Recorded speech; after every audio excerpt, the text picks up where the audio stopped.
Well, that was a very jaunty Asian themed song there. I was not expecting that. All right, guys, we're doing final preparations. We're getting everything ready. We just got to make sure to play this and then pause it.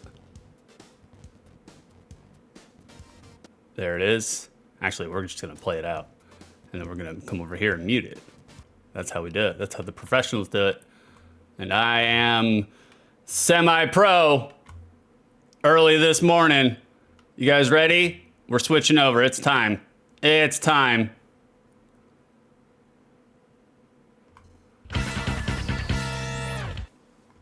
Of course!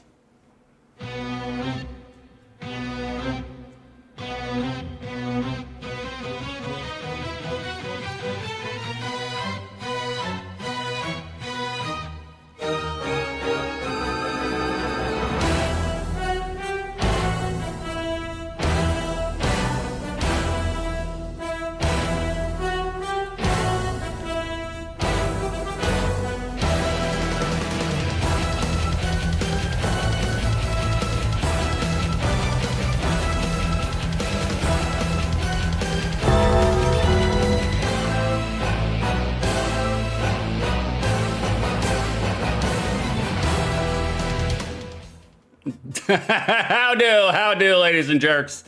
It is I, your boy, 6 2/3, back here again. It's a Wednesday morning, it's 8 a.m. We're doing another iteration of Outside the Lens, and it's birthday leftovers. It's birthday leftovers. We're just, we're taking care of all the stuff that we did not do on the birthday stream. You know, because I promised you guys 15 games and then delivered 4. Always keep them guessing here at Outside the Lens. Never let them get a beat on you. They can't aim down on the reticle. All right? We don't take base camping here. For those uninitiated, for those unaware, Outside the Lens is box art, magazine ads, market prices, commercials, short play, and a hazy stoner redneck review. That's all we do. All right, we've done all that. We've gotten it out of the way. That's the shill. That's the promo. Everybody knows what we're doing. All right? We're going to try to keep this easy breezy, lemon squeezy. Like, we're going to catch up on chat like we do. It's time to do 20 minutes right in the beginning to catch up on chat. It's funny that... Let's just... Guys, keep that in mind. Catch up on chat, okay? Catch up on chat. Like, it's going to play a role into something later. Like, let's see what you guys are doing this morning. You guys are rowdy already. All right, dog. Harrison's already banning people. Hell yeah. Hell yeah. Release the hounds. As soon as we begin, release them. That's the only way. That's the only way they'll learn. Thank you for banning that fucking spammer. Get him out of here. I wonder, like, what the efficacy is on spams. Like, do people fall for that shit? Do people really are like, you know what? I want some more viewers. I want cheap viewers on my channel. Let me put in my social security I mean, I did. I did when I first started streaming. I fell for it. And then the Chinese, they hacked me 3 times in a row. So that's a true story. I mean, not the me putting in my social security number to spammers, but I did get hacked by the Chinese like 3 different times as soon as I started streaming. I was like, guys, maybe this isn't for me. But it's fine. They never got a hold of my business account, so that's fine. You know. No, we're getting our peppercorns already. You guys are cashing in. Hold on 1 second. Hold on 1 second. John, you got 91 peppercorns in your fanny pack. Drewby, you got 24 in yours. Armor, you got 81 in yours. Carrison, you got 121 in yours. God damn. Y'all need to be ground down. All of you. You're all old enough to ride the grinder, so let's give you what you want. That's what the people want. Spicy. Spicy. I'm not saying, I'm just saying. That's right, Armor. Rise and grind, baby. Carrison, I hope you're in the kimono for that song. I am not. I'm in my unfortunate long sleeve green t-shirt that I cannot wear. I found out yesterday I cannot wear this shirt with the green screen. Like, mostly because I just look like a disembodied ghost head moving all around. I mean, it actually would be good for the green screen. I thought about it last night and I was like, well, when I do the green screen, I probably should wear, you know, green just to fade in, you know. Drewby, the best part of waking up is 60 in your cup. I'm not saying, I'm just saying. A lot of protein. A lot of protein. They got rid of all, actually no. Not a lot of protein. It's just the vessel. The semen is still in there, but the sperm is not. So technically it's reduced protein. So, you know, better for viscosity though, you know. So, John, glad I was able to catch the intro. Usually Twitch notification comes too late. This is because I only do 1 minute at my now starting soon screen. Again, we're not streaming the way that you technically should stream. I know I have since railed on people about, you know, having a 15-minute now starting soon screen, but I think in reality that's there to get rid of pre-rolls. But I don't know, man. I don't like modifying my content that much to where there's 15 minutes where somebody has to scrub all through the first 10 to 15 minutes. I don't like that, man. I like it where it's like you just click on it and we're going straight into it. Immediate gratification, you know? And Drewby, all of this and less is a promise. It's always. It's always. If you guys haven't figured out, this is, you know, I'm a personality-based streamer, so I'm gonna do it based on my personality and my mood that day, you know? At any point in time, I could just completely eject from everything, you know? It's always a possibility, you never know. Armor to John, I didn't even know there was an intro until very recently. I know, guys, that's what happens. I have since. We're trying to do some experimentation, even now, even today. The next couple of weeks, I'm going to be experimenting with my days and times in which I stream, just to see like what's the sweet spot. We're gonna try to hammer out a schedule in the next upcoming couple weeks, and we're gonna have a reliable schedule. And so I'm just testing out the days and the times. And today I was like, all right, Wednesday morning, because I'm gonna do a Halloween stream at night, and I don't want to do a Halloween stream at night and then wake up Saturday morning and do it all over again, and then wake up Sunday morning and do it all over again.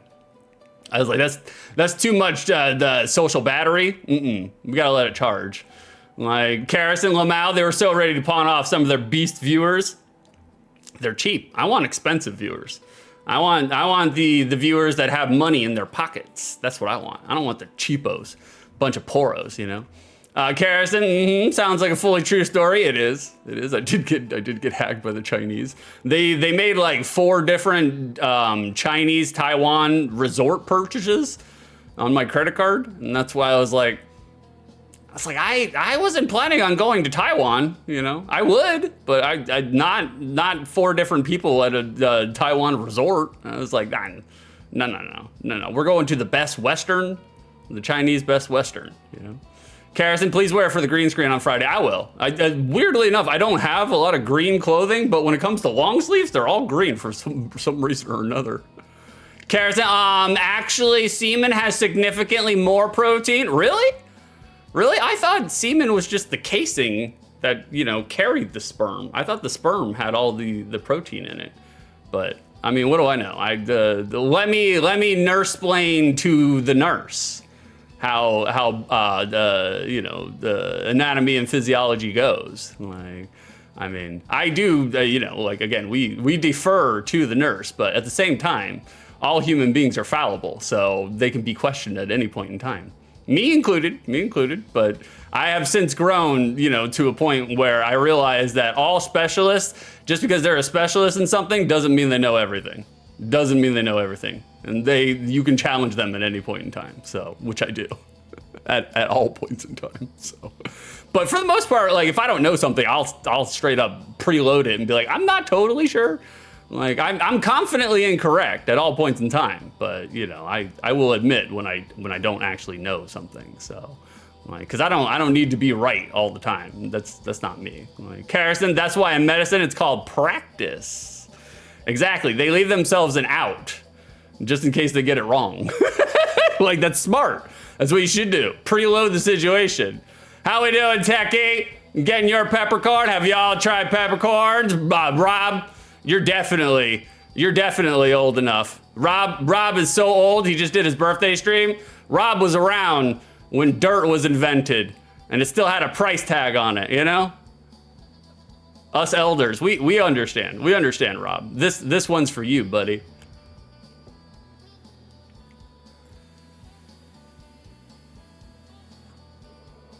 Good morning, Techie. Good to have you here, brother. Carrison, but we specialize in proteomics? Proteomics? I don't know what that, I don't know. Do you specialize in Proto Man from Mega Man? Like, I don't know what that word means. No, I'm not sure. Like, boys, we're getting into it. We're going silky smooth today. We're gonna stay on it. And in order to stay on it, we gotta go straight to our first game. And it's gonna be Where in Time is Carmen Sandiego. And we're gonna go to box art in a second. But before we go to box art, we have to do some business. We're doing the audience participation segment first. And that means we gotta take you guys to the Peppercorn Casino. It's time to do some gambling, boys. Wake up and gamble.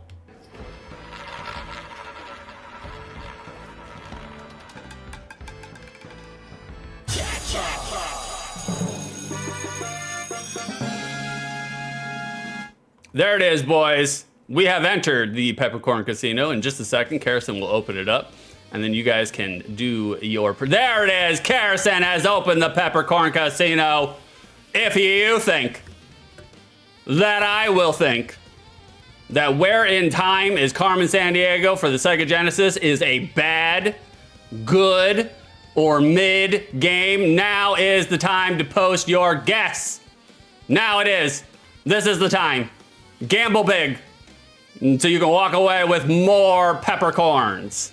Again, I say it every week. I say it pretty much every time we do the Peppercorn Casino, but we are going to be instituting some redeems glacially. We're doing it at a glacial pace, but you're going to need them because they're going to be kind of hefty, because there are going to be redeems that disrupt the stream. Because I am a firm believer that if you're going to have redeems, they should disrupt the stream in some manner of speaking, or interact with your streamer. Otherwise, because it's like, why, you know, you could have a bunch of redeems that are just sound drops, and that's fantastic, and that disrupts the stream in a different way.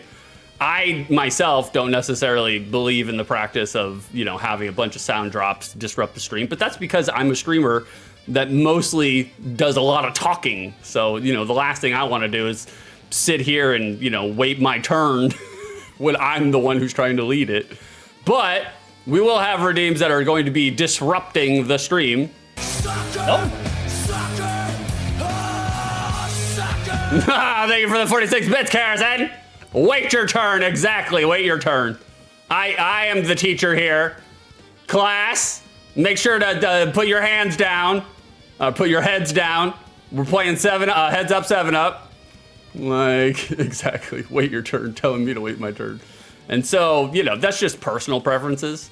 Like, if I was a gameplay streamer that relied less on talking, I may incorporate some sound drops, but a lot of my streams, I mean, that's why I just started putting them as just chatting, because in reality, let's be real here, guys. OTL is like 36 minutes of gameplay and like 3.5 hours of talking. And so I was like, I feel like it's fair. I feel like it's fair to put it in just chatting, you know? Kara said, I thought it was about the world, but she's a Time Lord? She is a Time Lord. I mean, you can tell. Look at that fucking motorcycle she's using. I'll talk about that later. Kara said, I used to hate Heads Up 7-Up. No idea why. Did you like playing that in school? I didn't necessarily like it. I liked it because it always, like, it was an emblem. It was an example of the fact that, like, we're not gonna do schoolwork. We're going to do something that's not schoolwork. So, Armor, Latinas transcend time and space. They do. They do. It's true. I didn't make the rules, you know? Like, all right, boys. So interact with the Peppercorn Casino. It's gonna be up there for a little while. If you can't find it, it's down in the redeem section. Like, that's where it goes now. Like, make sure to interact. Interact, get your peppercorns. But before we can dispense and dole out with the peppercorns, we gotta go right into the first thing today, boys, and that's gonna be box art. And in order to do box art, we have to do the transition. It's customary, you know. We paid money for it. We're gonna use it.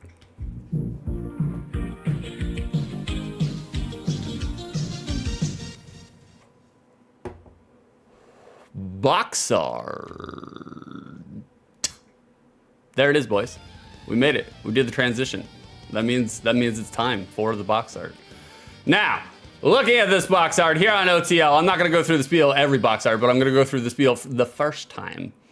Now, looking at this box art, when we do box art reviews, they're not really reviews, but you know, it's just my subjectively objective opinion. We take a look at whether or not we see any verbs on this box art. And then after that, we take a look at whether or not this box art encapsulates what the gameplay experience will be like. That is our criteria. That's all we do for box art.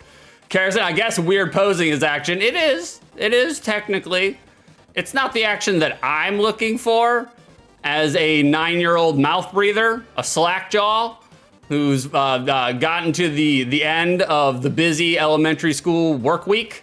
And we finally get to kick up our feet and eat some Totino pizza rolls and chug some Surge. And we're like, how are we gonna usher in this weekend? We need a video game rental. And so I would use action on the front of the box art to dictate whether or not I would rent it. And you know, this is a very self-referential stream, so that's where we're going. So outside of ancient boomers doing some oh my stars and garters pose work, and we got some misty science fiction smoke coming out from whatever time machine, the Vespa that Carmen Sandiego is using. Not a lot of action on this box art. Not a whole bunch of action. But I do rather like the box art. I am a fan of this box art. Like, Carmen Sandiego has always been tongue-in-cheek cheeky, and they're upholding the continuity with this box art. It kind of is an encapsulation of the genre. I don't know what genre you place Carmen Sandiego into. It's vaguely a mystery game, you know? Like, you're going around and you're finding clues to figure out where the villain is.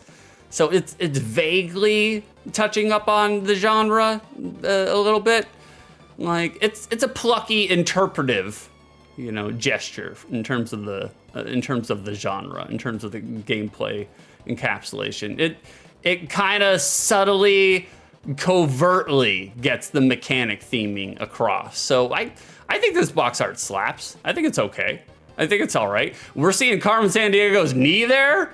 Like, a very masculine knee right there. But I guess all women knees look, you know, when they're bent backwards, they all look a little masculine, a little bit, you know. It's just, I've never seen Carmen Sandiego display some knee before, you know. So it's just weird to see it right there. Like, that's the most action right there. Like, so I think this box art fucks. I think it's tremendous. I think we can go with it. It's a pass. It's a pass. We got a door ticket. John, the future, the past, and the present walked into a bar. Things got a little tense.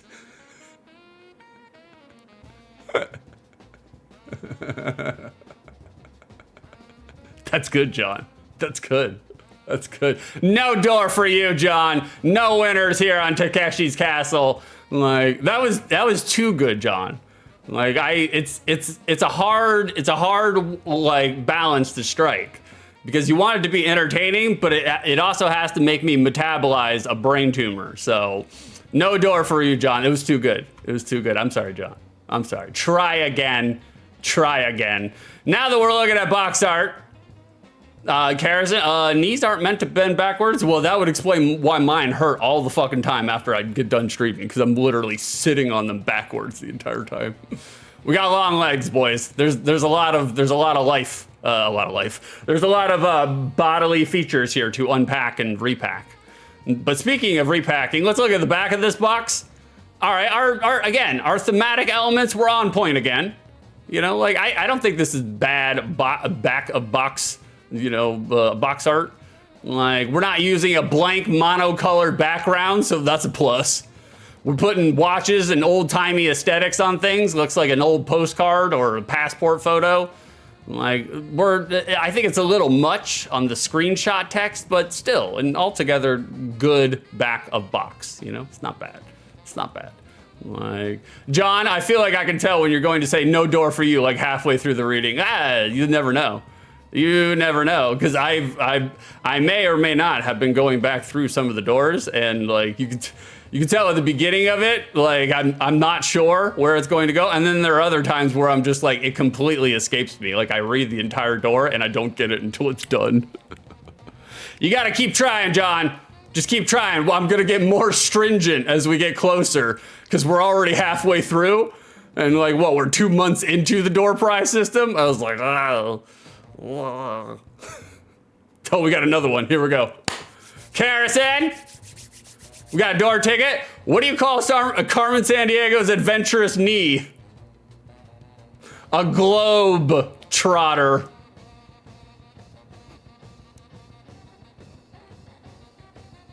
Okay, that's see, John, that's a little stinkier. That's a little stinkier. It kind of stunk up the place. You can see yourself out, madam. You took what we were talking about, Carmen Sandiego's knee, and you turned it into it. Whoa, 46 door. Yeah, that is. I mean, that was not intentional. That was not planned. That was very cosmic. You do deserve the 46th door for sure, like without a doubt. Thank you for playing. You guys are terrible human beings. Absolutely the worst. There you go. Get your doorknobs. We got a promo. We got a promo here for Where in Time is Carmen Sandiego. This promo, okay. I can't go at it with the same intensity that I normally go after promos, because this is a promo for the computer version. Obviously, Where in Time is Carmen Sandiego is a computer port. It was ported over to the Sega Genesis from the DOS or whatever it is. Like the armor, you're right. Reading? Gross. Carson, that's right. 1,500 years. We'll find out today. Is the nostalgia still there? We're only about, what, 40 years into it? Let's see if it'll hold out 1,500 years. So the promo here, I enjoy the witticisms, okay? I enjoy the door-worthy aspects to this ad, all right? We enjoy the winking nod, right? That's me trying to wink, can't do it. That said, I personally dispute the old practice of having large text point your attention to a wall of smaller text. It's not my favorite thing in the world. It's not my favorite thing in the world. I don't think the box art and the one singular screenshot is going to sell the sizzle here, all right? It doesn't sell it enough. And like I said, this is the PC promo. And maybe PC advertisements, they have a different approach altogether to marketing than console video games do. It seems like they do. I don't have the scientific data, but it seems like promos for console games are definitely devised in a different way than promos for PC games. And so the answers are unclear. I'm not a big fan of this promo, but I think it's more or less kind of like, you know, a trademark of the time. A lot of personal computer promotional materials looked like this. So, not the hugest fan. Drewby, Broderbund mentioned, you are correct. Without a doubt. I mean, for sure, Broderbund were attached to this. Broderbund is the publishing house, right? Like, they're not necessarily the developer, they're the publishing house. Armor, you can't wink? I can wink. It's just funny when I do. Because, like, you know, normal people, they can just, like, close one eye and wink, and then that's it. I have to scrunch up my entire face to wink. Karrison, prove it? Okay. In order for me to wink, if you guys ever watch OTL, when I wink, I'm like, that's because I have to move my upper lips and cheeks up in order to actually successfully fulfill the wink. We've had too much Botox, boys. Too much Botox made everything hard and stiff. So if we're gonna close one eye, the whole face has to lift up, you know? It's just science, boys. It's medical science. We got another door ticket. Armor, practically a caricature wink. You are correct, yeah. I mean, yeah, it's true. Like, it's true. John, we got a door ticket. I was going to make a time traveling joke, but you didn't like it.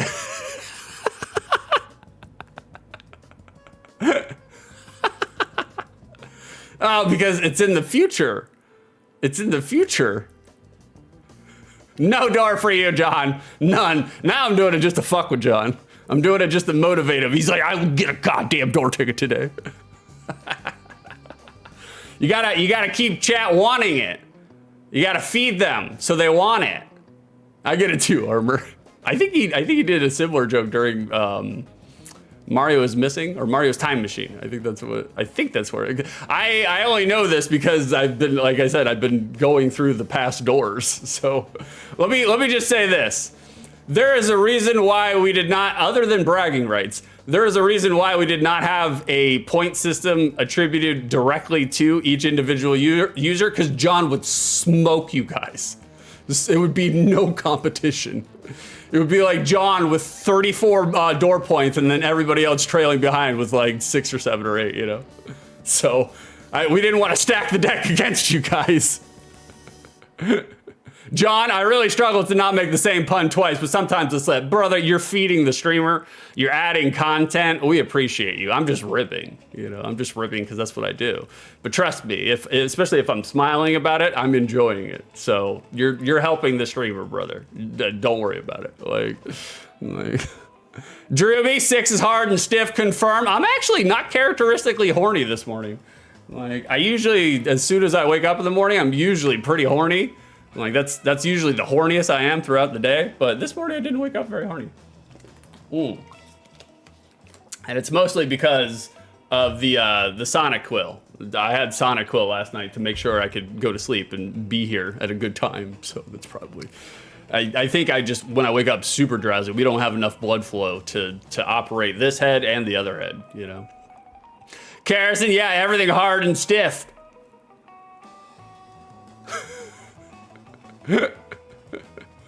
Boys, we're moving on. We just have a little, there it is. Thank you for gigantifying the Sonic Quill. That's what he's there for. He holds the medicine. Boys, this isn't for this game. This is actually for the original game. I changed it. We were gonna do Where in the World is Carmen Sandiego, but I changed it to Where in Time is Carmen Sandiego, because when I was reviewing the ROM, when I was getting everything loaded, I mean the original hardware, for whatever reason, Where in the World is Carmen Sandiego had 0 sound to it. No sound effects, no gameplay music, nothing. No background music, no OST, nothing. And I was just like, maybe it's just a bad ROM, or maybe they just didn't program any sound into it. And I was just like, I really don't want to play a video game on stream that has no sound effects and no background music. I feel like it takes away from the stream, puts a lot more on the streamer itself. And so I was like, we're gonna pivot. We're gonna pivot. We already pivoted for the birthday OTL anyway, so I was like, you guys know. So this goes to the previous game, Where in the World is Carmen Sandiego. I just find it funny. This is a hidden developer team photo. It's in the code of the game. outside of a Action Pro Replay or a Game Shark or a Game Genie or whatever, I don't think you can actually access this, but it is in the data files. And I personally love seeing the photos, like these kind of photos, especially during the 16-bit era. Yep, Drewby gets it. Because they all look like they were captured with a Game Boy camera, you know? So it's so crunchy. Drewby's right. And so you can't like tell anybody's facial expressions whatsoever. None. Absolutely zero. Like this looks like, you know, they still shot from the Mothman Prophecies movie. It's just, you know, people are being faded out of time. Cassie, you told me this, and I still almost typed it in as where in the world for TPC. That's okay. It would have been okay. Like it wouldn't have hurt anybody, you know. Like Armor, that's going to be a docuseries, possibly. What the old gamer developers? Where are they now? I would be kind of interested to, you know, highlight lesser known game developers. I just wish I had like an inside lead into the industry, because I would love to do interviewers with like lesser known game developers, because I think you can get like a wealth of information from them. Like, Dribby, dude, I just went to Arkansas, and a YouTuber buddy of mine picked up a Game Boy camera. Well, then you know, Drewby, you know exactly what we're talking about here. Like, Carrison, the Mothman, that's right, Chef Moth. We may or may not have a cameo from Chef Moth today. I'm not saying, I'm just saying. It may be after the secondary market, because I got to take a comfort break, because I tried to get all the urine out of my bladder. I could not get all of it out. There's still some rattling around in there. We got to drain the main vein in just a second. So, boy, stay tuned to that. You're going to want to see that. It's one of my favorite things in the world. We have some art from a very creative moth. He's my favorite moth. Like, do we have this for him? We do. There he is. There he is. That's who it is, the bastard himself. Drewby, man, I've been trying to get interviews here and there, and may have gotten zero traction on that front. May have an in with Gavin Verhey from WOTC. Oh, no shit, to do a cameo in a video, but that's about it. Damn, that's pretty nice. I mean, Gavin, it seems like he's a real one. It seems like he understands the world of nerddom. And like, it seems like he will give back to his community. He remembers his roots, you know? Like, I do like Gavin. Like, but yeah, brother, I think like it's super interesting anytime which you could drop in, you know, on somebody and get the behind the scenes scoop. Like, that's right, shout his ass out. We may or may not be highlighting some of the artistic works from a one Mr. Deadly York. So he does not want you to follow his page, but that's even more incentive to do it. That's even more reason to do it. Like, boys, the last thing I got about trivia on Carmen Sandiego, again, it's not for the Carmen Sandiego that we are going to play, thank fuck. But in the Sega Master System version, the vile henchmen and thieves throw knives at the player character that the player character must dodge or lose time that must be spent healing. Other versions did not have Vile attack the player character, but in the Sega Master System, the player can jump or dodge around the knives, but cannot attack the Vile agent. That's terrible. They made you defenseless. If the player is being attacked by the thief, the player must distract the thief long enough for the cops to arrive to arrest the thief. Again, while not the version that we are going to play, thank fuck that we are not going to play that version. Because I did not necessarily want to be actually playing like normative versions of video gaming in my edutainment. It doesn't belong in Carmen Sandiego. But I give the Master System, you know, their flowers. They were trying new things, you know? They were trying to incorporate more video game elements into the game. And of course, just like anything else, there's always a possibility that new things will not land, you know? And I've never played that version, but I can pretty much almost guarantee you it did not land. It did not land. And that is all of our game trivia for right now. Boys, we are going to go to the secondary market in just a second. You guys can participate if you want. You can list your guesses on how much milk Carmen Sandiego, where in time for Carmen Sandiego for the Sega Genesis is getting on the secondary market. You don't have to interact, but you can. We leave that option open for you. Drewby, Game Journal friend of mine, interviewed him on his podcast, name dropped me on the show, and encouraged me to reach out to Gavin, so we'll see. Yeah, brother, you should. Throw it out there. What do you got to lose? You know, Gavin big dicks you, and you're right back to where you were playing Commander anyways, you know? So it's like, that's the worst case scenario. So things will stay just as they are. Best case scenario, he gets on there and does a cameo and talks about things. So it's like, always throw it out there. I'm a big proponent for just throwing it out there. You never know what's gonna happen, you know? You have literally nothing to lose. You know, pride? It's like, who gives a shit about that? Like, nobody cares about that. Like, Carson, thank you for the 6 milks. That's your guess. All right, I appreciate it. Thank you for the moon blooms. You guys are washing me in a wave of calcium. Well, I guess that means that you guys are hungry for it. Let's find out, boys, how much milk, where in time, is Carmen Sandiego getting on the secondary market? Let's take a little peek, see. Let's do it. Let's do it. You guys want to do it? How much milk? Drinks water. Yeah, I actually hate milk, so. All right, boys, this time.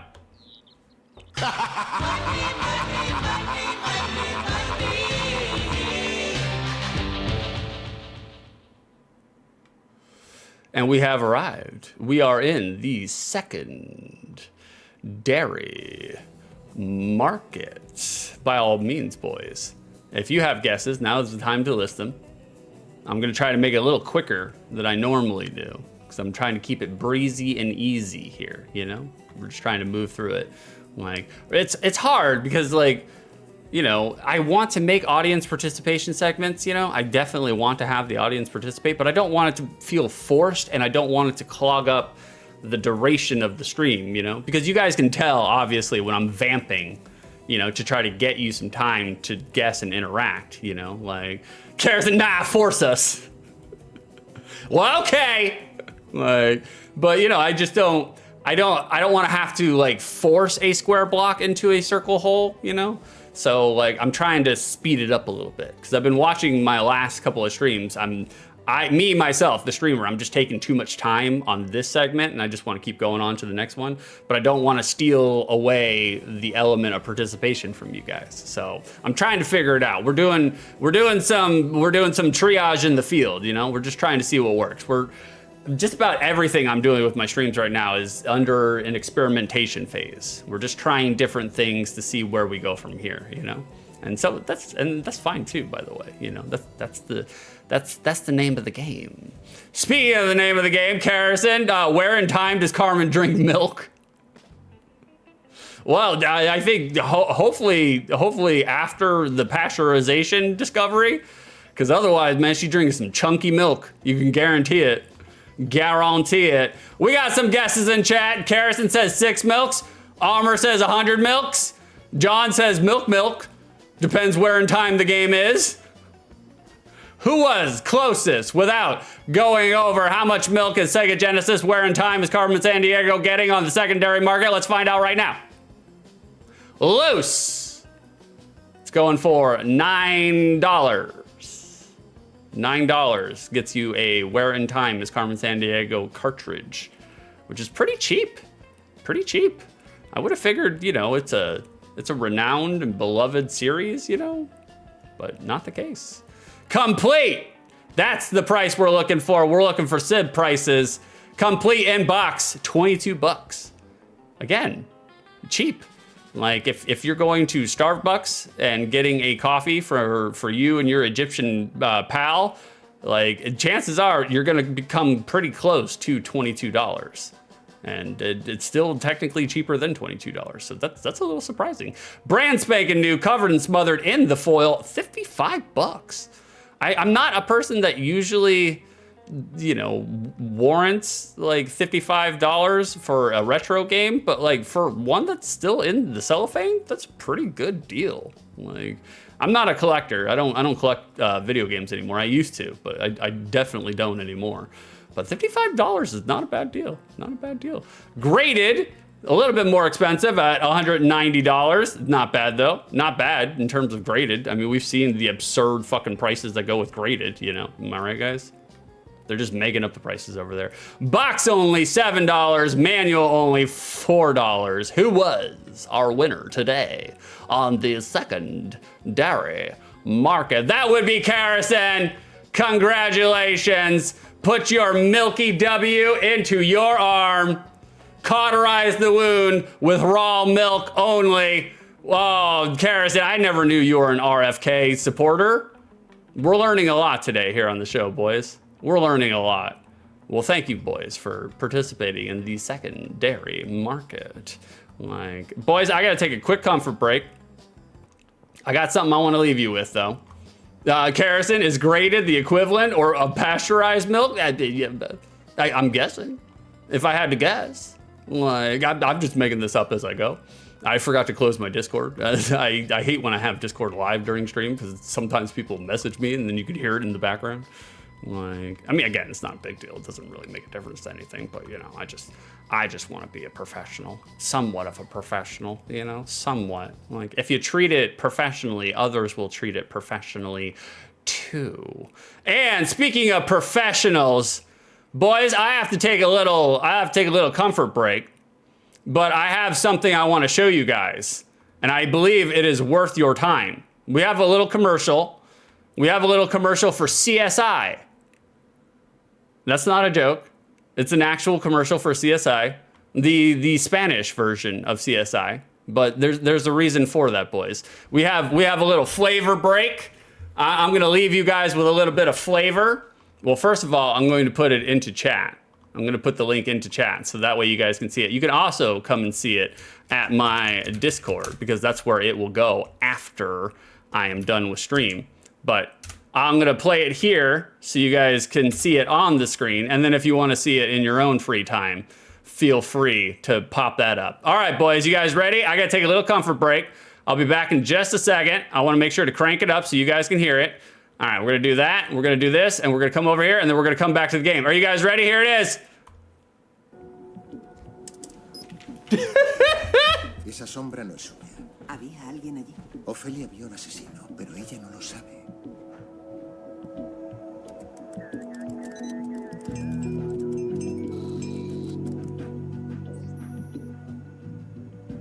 La córnea tiene más o menos esta forma, ¿verdad?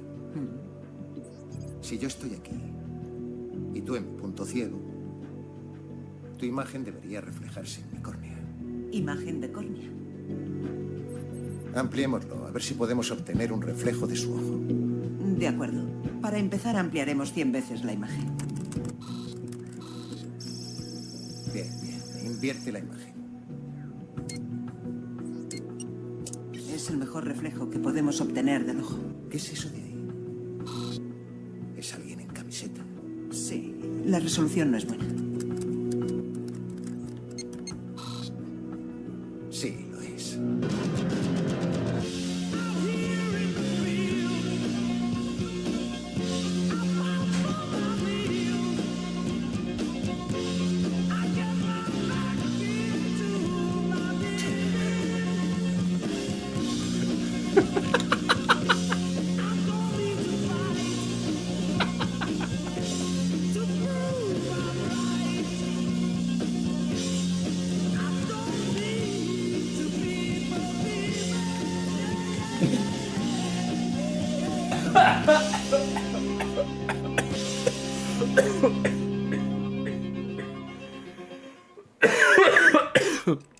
Oh my God, I literally choked. I literally choked during that. I drank some water. I choked. I almost did a spit take. I had to move my entire head away from the screen because I'm vomiting water because I laughed during me watching that. Oh God. Oh Lord, now my throat's all fucked out because I aspirated water directly into my lungs. That's how you can tell. That's how you can tell a pro. Now we have to belch all the air out. Oh man. Did you guys like that? I liked it. I liked it. Of course, I'm gonna like it. Anything that ribs me personally, I'm gonna love. And I was like, boys, if you rib me, I will highlight you here on stream, of course. Drewby, that's right, Whimsical Tree, that was my favorite part. Outside of him using the CSI enhancing, which it's been like a common joke, like every now and then to use CSI enhance. Oh, it's so good. Thank you for the 6 bits for a whimsical tree. It's worth it. It's worth the 6 bits. And Chef Moth making another hit. He's too good at it. He's too good. You have to keep him away from the kitchen because he's constantly cooking. Jesus. Carrison, York told me he would get his best people on the case as to why the pumpkin ghost photo reminded me of him. Then naturally made that masterpiece. We love York here. We absolutely do love York. I told Carrison this morning behind the scenes while I was getting ready for stream, I'm so happy that he's still around, you know, in whatever spectral version that he is, you know, because when we don't see him a lot, we miss our Chef Moth, you know. Carrison, note to self, send York weird photos of, yeah, that's true, for sure. You got to keep the machine going, you know? He's a content machine. And of course, he's catering to me. So I'm like, well, of course, we have to highlight that, you know? Like, I am, if nothing else, but a shameless narcissist, boys, of course. All right, you guys ready for a game? You guys ready to get into a game here? Let's do it. We switched over to the game screen. We're on a game screen now. All right, let's play some Carmen Sandiego. Let's see how bad my history is. We know how bad my geography is. Let's see how bad my history is. All right, let's pod this up. All right, we're in it. Just like always, if we got an intro, we're gonna watch it.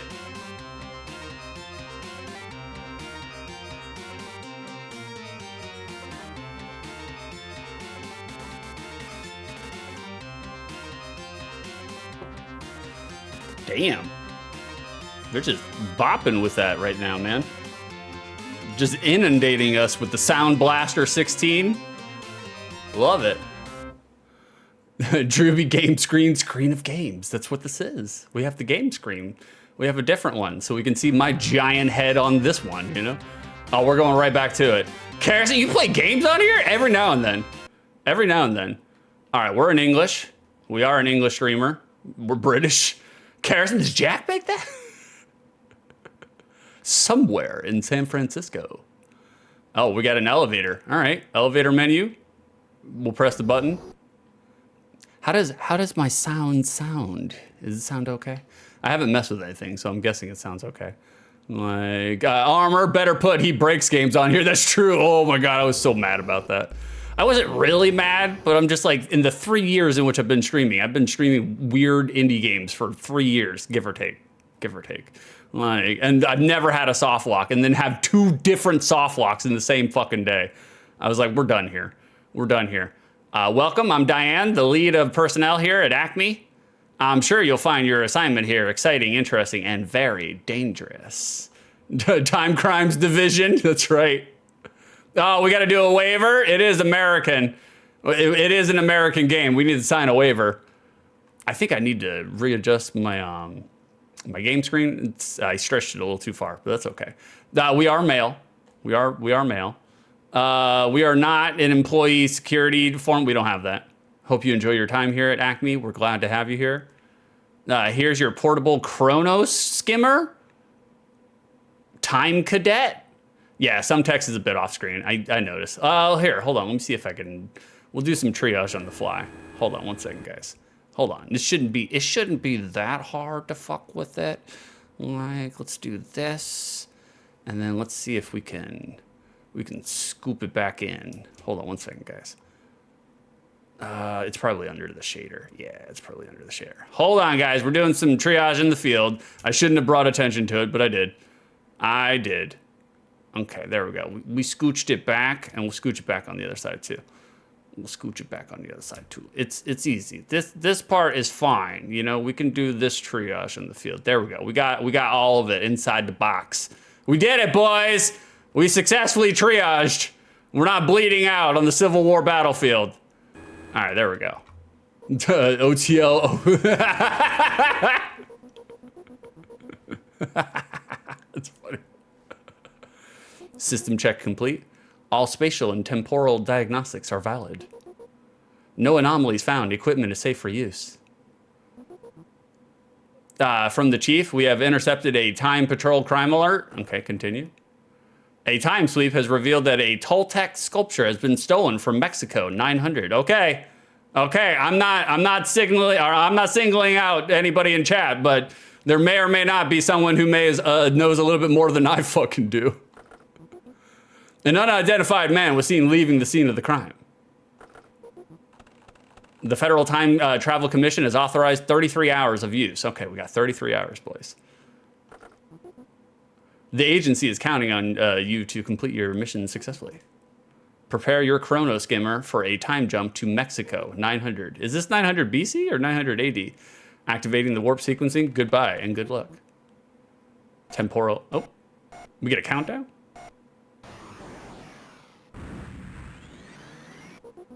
And we crashed.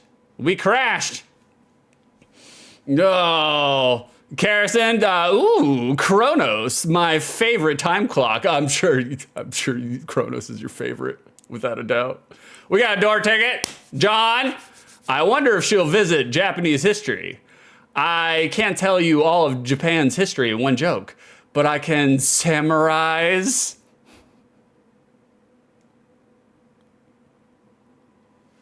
Okay, John. Okay, that one hurt. That one hurt a little bit. That one hurt a little bit. You could see yourself out. That one, you can tell by the forehead vein right now. It's pumping out. It's making sure to metabolize that cancer you just put in there, John. God damn.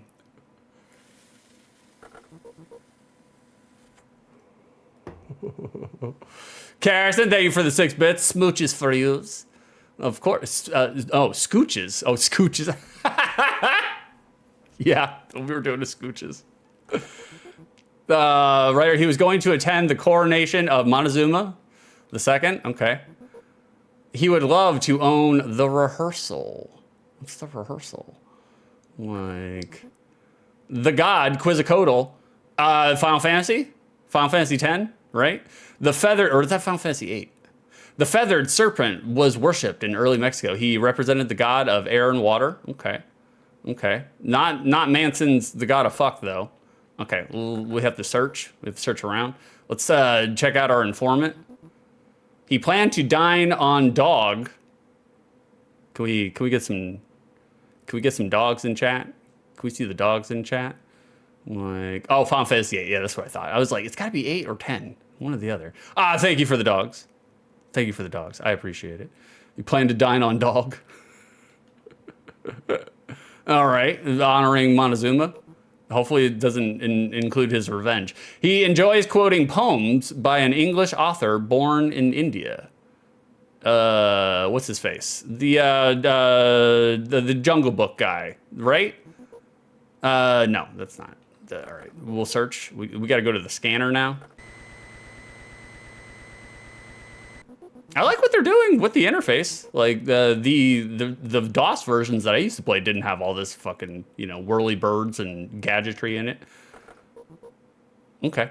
All right. Well, we didn't learn a whole bunch, but we learned some things, right? Oh God, I don't want to look at all these dossiers. No, these are all the bad guys. We don't need them. Earnest Endeavor, Molly Coddle. Oof. John, I didn't know you used to write for Carmen Sandiego. Like, briefing. We already did the briefing. Intercepted. Yeah, we already did all this. All right, I guess we just have to travel. That's all we can do. Because you basically go to different areas and you use all the facts. Oh, shit. India, Mexico, Peru, and Peru. I like how they gave us 2 different versions of Peru. All right, well, we're already in Mexico. I guess Peru, or is that a hint? Maybe? I'm guessing, yeah. Well, one Peru is in a different timeline, though, because the one Peru is in 1300s and the other one is in 1700s and 1900s. Let's do the more recent Peru. Was it old Peru or new Peru? That's new Peru. Half the flavor, all the calories. Let's do new Peru. I'm just guessing, I mean, that's kind of what you do in the beginning of Carmen Sandiego. You just guess, We're doing a warp sequence. There it is. We crash land every single one. Oh, we got Lake Titicaca. It's such a shame Freddie couldn't join us today because this is Lake Titicaca is his most favorite place. Located on the southern border of Peru is the largest lake in South America. The natives use reed boats to navigate its waters. Okay, are we in the right place, guys? We gotta ask around. Ah, fuck, we're not in the right place. I have no information to give you. That means we're not in the right place. We gotta travel back, boys. We gotta travel back. Okay, it looks like it's gonna be Mexico because it changed. So Mexico was the only one that's on there that was on there before. So let's go back to Mexico. I don't think where were we in Mexico? Oh, we're in a different time period of Mexico. Okay. We're 200 years behind. From the 4th to the 9th century, a great Mayan civilization thrived in what is now Mexico. The Mayans had a remarkably accurate solar calendar and numerical system. They did. They I don't want to say they invented it because our number system is Arabic based, but you know, we'll take a little search. We got a witness here. Astronomer, he wanted to see Tenochtitlans. That's why everybody tunes in to see me play Carmen Sandiego, is watch me butcher languages that are not English. Canals and floating gardens, okay. He is a real carrot top. Okay. Okay. All right. What else we got? We got an informant. He was going to join Panfilo de Harvey's expedition. I don't know what that is. Okay. We're doing pretty bad. Scanner. We'll scan it. Object found. Ooh. It seems to be an essay report for Governor Francisco Coronado. Spain, right? That would be Spain? Would it be Spain? All right, let's travel. Let's see what we got available. Oh, shit. We're back to India. All right, we're back to India, Mexico, Peru, and Peru. Okay, well, it's probably not New Peru. It may be Old Peru, right? That's what I'm thinking. You guys thinking the same? We'll go with Old Peru. We'll check it out. You can backseat. Feel free to backseat during this, by all means. I'm not up to date on my prehistoric Mexican history. Weirdly enough. Old Peru sounds good. I agree. The greatest expansion of Incan Peru began with the ruler Pachacuti, a civic planner. He is thought to have designed the city of Cusco in the shape of a puma. And that's where the shoes came from, boys. I don't know, but I'm pretty sure that's the case. Are we in the right place, boys? Let's see. Witness. Fuck! We're not in the right place. We gotta travel back. Oh, God. Which Mexico were we in?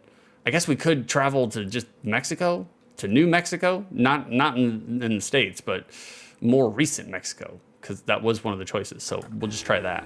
We'll try to bypass the middleman here. Activating warp sequence. The Chronos skimmer is launched. Okay, nice. We got ourselves a 130 thick Mexican woman. Love it. In the late 19th century, liberal ideas entered Mexico, which resulted in independence from Spain. The Mexican Revolution was initiated by Father Hidalgo. Are we in the right place, boys? Are we in the right place? No! Fuck. All right, let's travel again. Okay, we got to go back to Peru because I think that's the only one that actually fits that time place. Unless this is like the old Carmen games where you have to go back to the original place that you were in. If that's the case, we're fucked. We only got 7 hours. We're fucked. We're boned, boys. We're launched.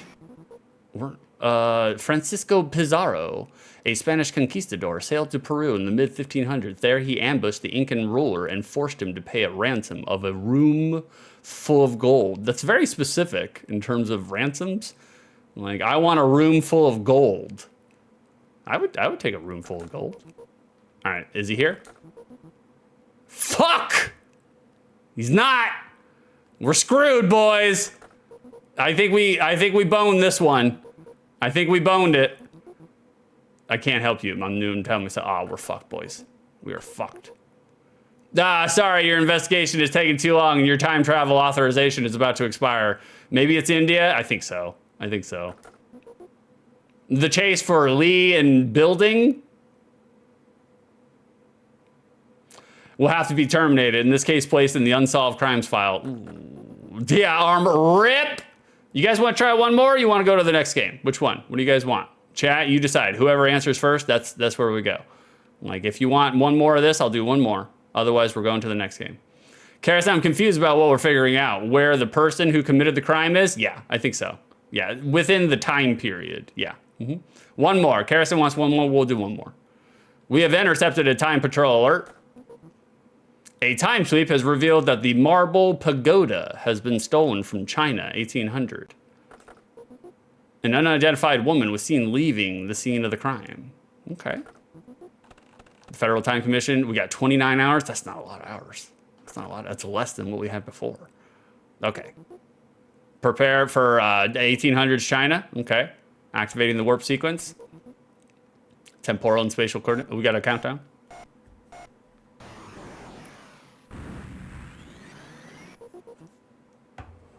Growing economic challenges from Westerners and internal uprising threatened the Manchu rule in 17th century. The Taiping rebellion resulted and lasted 14 years. All right, boys, we're gonna be serious this time around. We're not fucking around. All right, she wanted to set up a retraining program for unemployed samurai. Okay, chances are probably somewhere in Japan, feudal Japan, if I had to guess. You know, it's very, very appropriate that John won a door ticket for, you know, his samurai joke. It was really good. She wanted to study a new martial art called judo. I do like me some judo. I'm a big fan. She wants to collect prints by a female impressionist painter. What female impressionist painters were in Japan? I'm not keen on my, I'm not up to date on my impressionist Japanese painters, but we'll find out. We're doing an edutainment. We're learning. We got to scan it. Object found. It appears to be the first application for Tokyo University. Well, we know where we're going, boys. We gotta travel. We gotta do a travel. It's gonna be Japan, obviously. It's Russia. That's the answer. USA in the 1300s. All right, let's go to Japan. Let's see what we can find. Activating warp sequencing.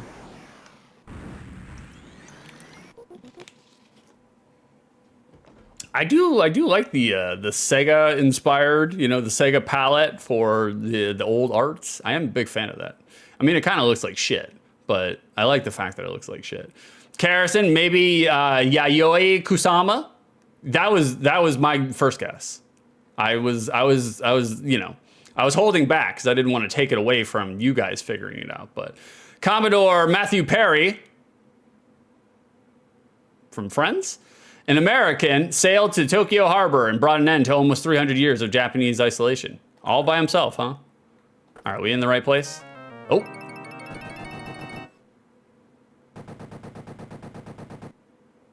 We would be dead? We would be real dead right now. Like, hey, how we doing, Moloko? Hellos. We're just doing some edutainment for the Sega Genesis. We're doing a brief sample of Where in Time is Carmen Sandiego. Printer, she was headed in the direction of the new city of Vladivostok. I don't know how to pronounce that. But that's fine. We'll take a look at the informant. She was going to attend the Troika races with Nicholas I. Okay, it's definitely got to be Russian territory, right? Like, Armor, clean up your Russian 6. I'm Russian. I'm Russian through it. So we're hanging our participles and everything, you know? We got one more. Scanner, let's scan. Let's see what we got here. Vladivostok? Is that what it was? It appears to be an invitation by a book signing by Alexander Pushkin. Okay, it has to be Russia, right? It's Russia. It's obviously Holland, you know? Okay, we're in it. Russia. I mean, so bad. It's so bad. So far, not a bad port of a Carmen Sandiego game. Very functional, quick. Like usually Carmen Sandiego games, especially on the DOS, they just take forever to get through the menu screens, but this is actually pretty quick. Russia in the late 19th century produced many literary giants. During this period, Dostoevsky, Tolstoy, and Chekhov wrote novels and plays that are considered masterpieces. I agree. Notes from the underground. All right, let's take a look through the searches. We've got to find our witness. Uh-oh. Nice wig. She was going to take running lessons from Jesse Owens. Jesse Owens. It sounds American, right? She had deep-set hazel eyes. Am I supposed to be putting this shit in? Evidence? Yeah, I am. Okay, whoops, I was supposed to be putting this in. I don't remember her hair. Eyes, hazel? So it'd be green, right? Or hazel. Artist, author? I don't know what that is. Oh shit, this takes my time? Possible subjects, antebellum. And Sharon alike. Oh. Carrison, maybe you can question people or issue warrants to get more clues. Maybe. I wouldn't know. That's what cops do. Why are you 555 coming on me? How dare you, Armor? How dare you? All right, we'll do the informant. She planned to welcome Lucky Lindbergh home. Lucky Lindbergh. I don't know what Lucky Lindbergh is. We'll do a scan. Well, it's got to be the United States, right? Object found. It looks like Keep Cool with Coolidge t-shirt. Okay, definitely America. It's definitely America. USA. Oh, tough guy. Armor, I half don't understand what's going on in this game. Armor, did you not grow up with Carmen Sandiego? Like the live show or the computer games? Me neither, Armor. You basically just go from place to place and collect evidence based on hints, and then you go to that place. The show a bit. Yeah, me and Beef, we grew up on the show. And then you take your data that you get from all these things that I'm reading, and then you put it into the evidence folder, and then it will spit out who you're looking for, and then you find them, and then you win. That's essentially it. Like, oh fuck, is that gonna take my time? It did. Jesus Christ! That's not good. That's not good, boys. That's not good. Oh shit, I meant to do this one. Carrison, you're going so fast. I thought it was actually going kind of slow. I don't think I've ever watched the show though. You would like the show if you grew up with it. You would like it. It's straight up edutainment, but they do a good job at making it interesting. Oh.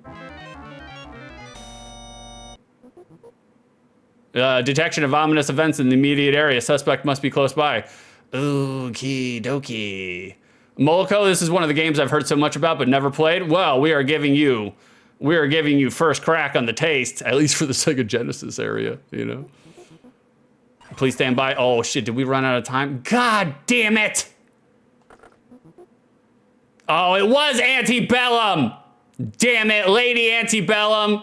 She was rocking up the charts, the country charts, and now we just missed her. We just missed her. Moloko, I will watch with eyes skinned. It's okay. It's all right. We're done here anyway, so. We're just here to give you guys a sample. You guys get it. We lost. We ate shit again. Damn, that was kind of like the window in which they give you. I feel like for the DOS and the computer, they give you a lot more time. Like that was kind of rough. All right, we're coming back, boys. We're coming back. Let's take it back up to old Carmen so we can do a little hazy stoner review, and then bring it on over to here so we can disguise our throat noises. There we go, just like so. We're in it, boys. We're in it.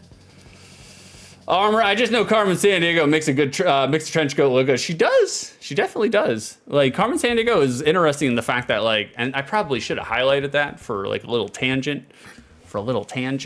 Like every time in just about every iteration of Carmen Sandiego, even when they redo her, she looks good in all of them. Like she do look classy, you know?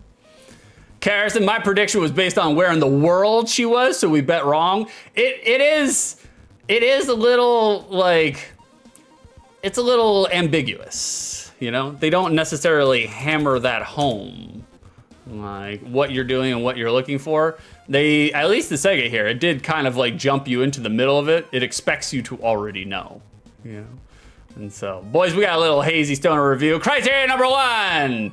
For the unspecified amount of time in which I played this game, was I entertained? Yeah, I was actually. Like, it may not have looked like it because I was just racing through it, but Like, I was entertained. I felt like it was actually a pretty good port of the computer games. You're always a little shaky, you know, because like anytime that you do a computer port down to a console, especially Sega Genesis does have a lot of DOS ports on it. It's always a little shaky. You might be on unsafe ground. But all things considered, I think they handled it well. Like, I thought there was gonna be a lot of excessive load times, but no, they were snappy. And like the cases themselves are quick. Probably that would be my only complaint, is they're too quick. Like you need to know right away who it is. And it also could have been shitty gamer, because I forgot the part in which you have to actually put the evidence into the dossier so you can get the printout of who you're looking for. That's how you solve the case. Is like you have to put the evidence into the evidence dossier, and then it says you're looking for antebellum, and then you have to go to the end of the story arc, and then you catch them because you already have a warrant for their arrest. But I forgot about that part. So it's not the game's fault in that regard. That's shitty gamer. That's me. But I was entertained. I definitely was entertained. Now, I can't necessarily do the second part of the review because I played Where in Time is Carmen Sandiego for the DOS. I did not play it for the Sega Genesis. And so I guess I could, you know, spectrally say, does it exist outside the lens of nostalgia? Yes, I will say that it does. It still holds up. And in terms of like an edutainment game for the Sega Genesis, I think it's actually pretty impressive. Like, you know, if you gave this to your children, like for Christmas, of course they would be massively disappointed because they're like, this isn't Sonic. But I think over time they would actually learn to enjoy it and learn to embrace it. Like me and Beef were forced to because our parents. Let me rephrase. My mother, my father, he didn't give a shit. He was like, here you go, video games. Entertain yourself. I'm gonna go out and go drink. My mother was like, well, if we're gonna have video games, let's try to make them educational. And so she stuck us with Where in the World is Carmen Sandiego, and we rebelled against it at first until we realized that we had no other choice. And then after that, then we relented. Fab, I have a fun fact if you want to hear it. By all means, go for it, brother. Let me answer the prediction. Is Where in Time is Carmen Sandiego a good game, a mid game, or a bad game? If y'all chose good, you are getting some channel points, some peppercorns. 1,157 go to Karison. Choke on them, Karison. Enjoy your peppercorns. Oh, what? Yeah, no, I thought it was good. I would say a stout 6.5. And for me, on the scale, 1 to 10, 6.5 is a good game. That's a good game. Like, Karison didn't expect this turn of events. Oh, you didn't? You didn't? Well, somebody's been using their Chrono Skimmer. Or technically somebody hasn't been using their Chrono Skimmer. You need to use your Chrono Skimmer more, Karison. I'm sorry. You are a Time Lord in training. You need to get used to the TARDIS, you know? Karison, I probably wouldn't play it, but I'm glad you did. Well, I know that history, video games about history really speak to you. Liberty or death for the Super Nintendo. Am I right, boys? Am I right? Remember that abortion? All right, boys, we're switching over. We have zoomed out. We have panned out. We're no longer on the giant head screen. We're moving over to our second game, boys. Indeed. Our second game on the dais today, that's gonna be Gremlins 2. We're gonna play some Gremlins 2. We're gonna talk a little bit about Gremlins 2. I have a couple of things to talk about, not a whole bunch, but I do have some things to talk about with Gremlins 2. And so we will touch up on it before we actually get to the gameplay sampling, you know? And we're gonna do all sorts of things before then. One of them that we're gonna do is the audience participation section. Just like before, I won't do the whole spiel, but I'll do a little bit of the spiel. Boys, we're gonna open it up with the Peppercorn Casino right now.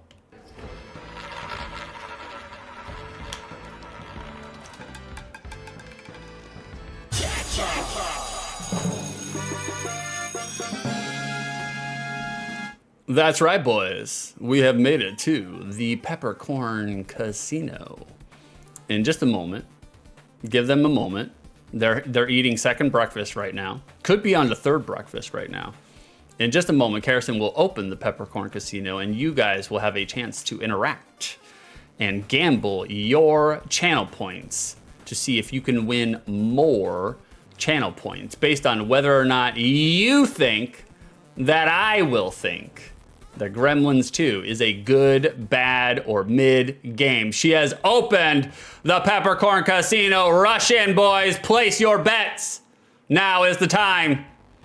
Will Gremlins 2, under the streamer's thought process, be a good, mid, or bad game? Vote now. Cast your bets. Gamble, gamble, gamble. The more that you push in, the more you could potentially win. I'm not saying, I'm just saying, boys. Carson, Twitch was not cooperating with me again, but it is done. It is done. It's okay. Again, one, this is live, so it doesn't really matter, you know? Like, it's not a big, not everything has to, like, hit in sequence. You know, it's not curated YouTube content. You know, if I was editing the video later, I would just make it seem like it happened right after it. But the fact that it didn't doesn't make a difference, you know? It really doesn't make a difference. So, but I appreciate you being on top of it, Hot Stuff. Like, hey, Carson, let's just go ahead and do this. Carson, what's your name again? What's your name again? I shout out my moderators here on Mix Me a Few Turds. And in case you guys haven't figured out by now, Carson is one of the people behind the scenes that are making the stream run smoothly between her ideas and brainstorming and her actual machinations of effort. Thank you for the 46 bits, Carson. Many thanks. We appreciate you, mister. Well, you know, again, it's a doff of the cap to those who are supporting. No different than us highlighting York for making us a delightful rib to showcase here on the show. We have to showcase the people who are putting their time and effort into it each and every week, you know? And Lord knows it ain't me. When it comes to the finessing, you know, I delegate. It's better that way, you know? No, thank you for the cringe. Disgusting. Fab, in the 90s cartoon for Where on Earth is Carmen Sandiego, the chief is voiced by Roger Bumpus, who, that's Squidward? That's hilarious. I did not know that. Thanks for dropping the knowledge on us, Hot Stuff. I appreciate that. No, I also appreciate giving us the moths. Big fan. Big fan. Squidward does the voice of the chief. I wonder if it's the same voice. I wonder if you can tell like certain lilts, you know, in the affectation. Like other lilts in the affectation that you may or may not know about, boys. We got a box art here. And in order to look at box art, we got to transition. Are you guys ready to transition? Here we go.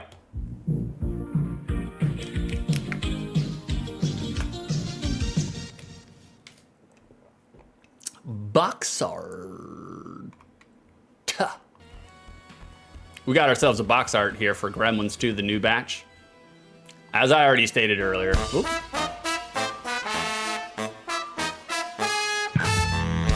Well, thank you for the follow, anonymous follower. I know who you are. I see you.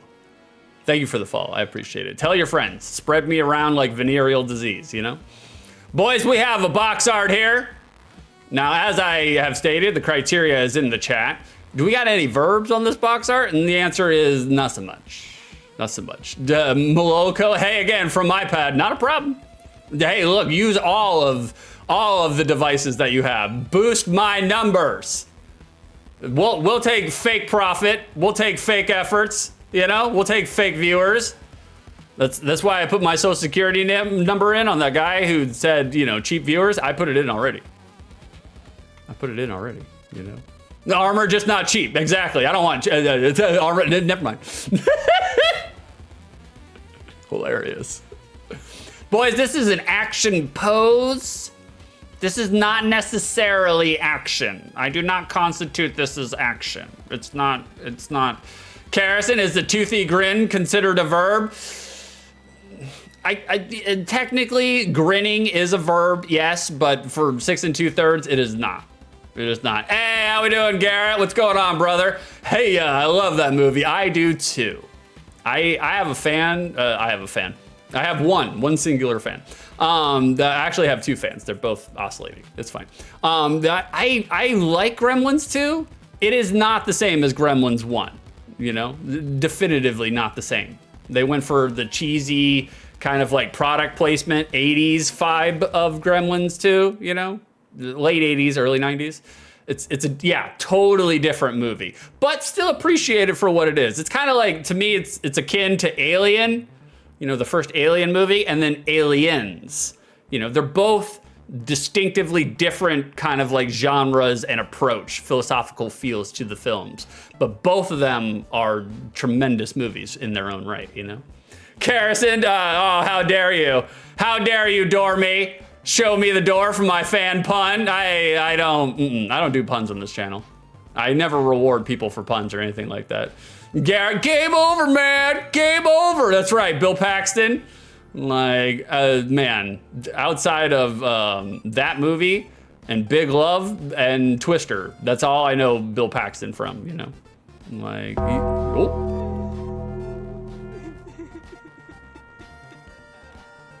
Carrison was murdered outright when offering 6 a slice of their Doritos encrusted mayonnaise pie. The judge ruled it in 6's favor as self-defense. Obviously, don't be coming over here trying to give me mayonnaise pie. Actually, no, Carrison, do be coming over here trying to give me mayonnaise pie. That's what we're calling it now, by the way. The offering a slice of mayonnaise pie. I'm not saying, I'm just saying, you know. Carrison is dead now. We hardly knew ye. Carrison, please don't call it that. Oh, it's happening now. What do you want me to call it? Doritos pie? Oh, just open it up. We got the red bag or the blue bag today. Moving on. So this is an action pose, guys. We're only getting the antagonist here of the movie, the video game. We're only getting the antagonist here against my weed closet with a red ring light. That's it. That's it. It's kind of shitty. I feel like there's a lot of different ways we could have gone with this, but instead we get angry Ken doll genitals himself, and that's it. That's it. I don't think this is tremendous box art. It's not the worst. It's not the worst. But again, you know, I give it a pass in some regards because, again, we have an established IP. You know, everybody at this point in time when this game came out knows about the Gremlins franchise, you know? It was super popular. It was in the cultural consciousness. So it is a minuscule, like, pass in terms of IP, being established IP, but in terms of the criteria, action, and encapsulate the gameplay experience, that's a fail. We got ourselves a fail, you know? But if I was a 9-year-old slackjaw, which I was, like, this probably would get my attention just simply because I know of Gremlins. But we're talking in terms of box art, and not so great on box art. Let's take a look at the back. Even worse! Even worse! On the back of this box art, we get 2 screenshots. Dos. That's it. One and then the second. That's all you get. 2 screenshots for a game based on a movie? All of this left-aligned text? Terrible! Terrible. No good. I don't like anything about the back of this box art. None. Garrett, you're telling me you wouldn't rent that from Blockbuster? I mean, I would. I would. In terms of me being a 9-year-old slackjaw mouth breather, yeah, I would definitely rent it because I'm like, oh, Gremlins. Gremlins 2? Hulk Hogan was in it. That would have done it. You know, that would have sold the sizzle for me. But in terms of the criteria, stinky. Stinky. They could have put some action in there. They could have tried to encapsulate what the gameplay experience is like. Lazy. Lazy, just like the back of the box art. Lazy as shit. Now we have the European DOS cover. Now we're talking. Now we're talking. However, is this the movie poster? Isn't this the movie poster? Like, I didn't actually do the research. I did the research enough to get this screenshot, but after that, I was just like, I think this is the movie poster, right? So if this is the movie poster, it's lazy as shit, and I would normally skewer this for exact said laziness, but I would take the movie poster over no fun bits villain gremlin, because at least we're getting something to look at here. No fun bits villain gremlin. We're just looking at the fact that it's a villain, it's a gremlin, he's got no fun bits, you know? At least here we have some action, and it's not really indicating what the genre of the game is about, but at least it's good to look at, you know? I mean, I do, if this is the movie poster, I do like the movie poster of Gremlins too. But maybe it's not the movie poster, I don't actually know. It just seems like the movie poster to me, you know? Like, while we're talking on some trivias, we're talking about difficulty. For those that are unaware about Gremlins 2, the difficulty is a little rough. The gameplay rapidly gets more difficult as you progress, not because of the enemies, but because of all the jumping you have to do to avoid obstacles, such as spike ball windmills. What? Lava, electrical shocking gates, and being forced to jump on treadmills that run in the reverse direction of what you needed to go. So, it sounds like standard platforming stuff, really. The spike-balled windmills, that's a new one on me. And, you know, and so difficulty ramping not outside the realm for Sunsoft games, by the way. This is not, I don't think this was developed by Sunsoft. I think this was published by Sunsoft, but Sunsoft are known for having games that are a little on the hard side, Nintendo hard, you know? But they're usually admirable when it comes to their game mechanics and gameplay feels. Again, I can't give Sunsoft the win there, because that's technically the developer's realm, but the publisher are usually the people who are hiring out the developers. So, you know. So it is kind of strange that, you know, a lot of gamers, we associate a lot of the developmental problems with the publisher side of it, but it's not the publisher, you know? Although the publisher are responsible for hiring the developers, so Sunsoft usually pretty admirable when it comes to video game feel. Like, Sunsoft, they know what they're doing. Like, we have a screenshot, we have another screenshot, I just wanna highlight the screenshot here. The final boss of Gremlins 2, spoilers. The final boss of Gremlins 2, pretty goddamn terrifying, you know? It's pure nightmare fuel that we're working with here. Like, I may or may not, during the birthday week celebration, I may have spent the last couple of days rescuing Karrison from these exact things. She needed a big, strong man to save her from the bugs. And that was me. Why are you 555 coming on now? How dare you? The armor, that's Quelaag. And you can't convince me otherwise. From Moby Dick? Quelaag? Like, Karrison, I like the movement you just did though, yeah? Big strong man.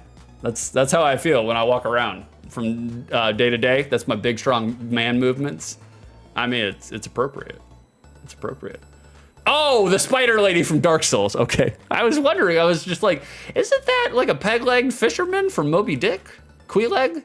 Isn't he like a tribal, you know? Like, I was like, oh, what armor's referring to? Man, it's been a minute since I played Dark Souls. We're talking about Dark Souls 1, right? Armor? I don't know how to read. I don't either, armor. We saw Carmen Sandiego. We know, you know? Like, I don't know how to read either.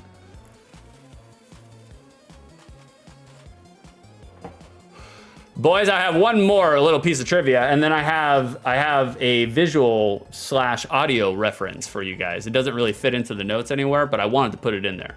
And then I'll do the secondary market, and then I'll take a quick comfort break again. I got a lot of coffee in my bladder. And then I'll take a quick comfort break, and then we'll do the gameplay. So one more trivias, then some audio visual, then the secondary market, and then break, and then gameplay, and then review. In that sequence, that's the order, boys. You haven't figured it out, that's what we do. Armor, yeah, they kept telling you to go to Mexico, but you kept going to Peru. I am an American, you know? Our current president loves to punch down on the Mexicans, you know? Like, I don't do that, because, again, I lived in Florida. Let's just put it this way, guys. If someone were to really start cracking down on the Mexicans, nothing in Florida would get made. Nothing, especially after a hurricane. Yes, that's the Mexican labor force that are rebuilding the country, not FEMA. I play the robot tune right now. It's the Mexicans who are rebuilding America after a national catastrophe. And I'm not playing into stereotypes. That's literally the truth. Like, Mexican laborers do shit the white people don't want to, because we're too lazy. Like, and we're not. I'm just saying. I've talked to a lot of foremen who may or may not have construction businesses, and they told me point blank, yeah, we don't hire white people because they don't fucking work. So, you know. And I mean, some of it's probably the fact that they can underpay Mexicans, you know, too, like, which is exploitative, but, you know, at the same time, they're going out of their way to hire Mexicans who will work standing on their head for 12 hours straight, where a white boy will be like, it's too hot after an hour, you know. So, Armor, only 4 men, only 4. Only 4. I don't know what the 4 is in reference to, but only 4. Like, boys, we have our last trivia here. The NES game adaptation, just to let you know how Gremlins was received. Gremlins 2 was received for the NES by Sunsoft, fondly remembered for its active gameplay, faithfulness to the movie it was based on, and its amazing soundtrack, as well as its advanced graphics. It was even nominated for several awards. I was wondering this morning, I was like, did I ever play Gremlins 2? I feel like I have, but I can't really remember any memories for it, so I'm just gonna go under the assumption that I have not actually played Gremlins 2. And we're just gonna keep going under that assumption rather than a different assumption, you know? Boys, I have a little audio-visual trivia for you. I'm gonna leave you with a little audio-visual trivia, just real quick. Carrison, lol, I thought you said 4 men. Oh, I did say 4 men. Yeah, the foreman, the labor foreman. Like, could have misheard. I see what you did there. You were making a pun. Disgusting. Disgusting. You guys have already been doored this morning, okay? Why are you still here making puns? I showed you your way out.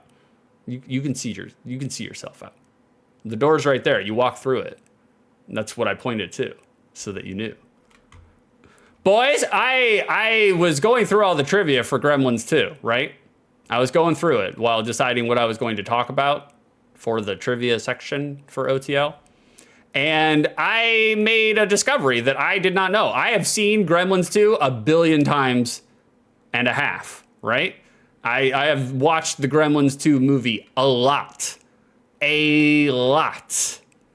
Now, while I queue this up for you guys to watch, we are going to be going to the secondary market when we get back. And I'm trying to make it peppy. So, you know, if you guys want to interact with how much Gremlins 2 SIB prices is going for, we're looking for box manual game, like, list your guesses in chat now, because we're going to transition back over to it when we get back. So I want to show you guys something.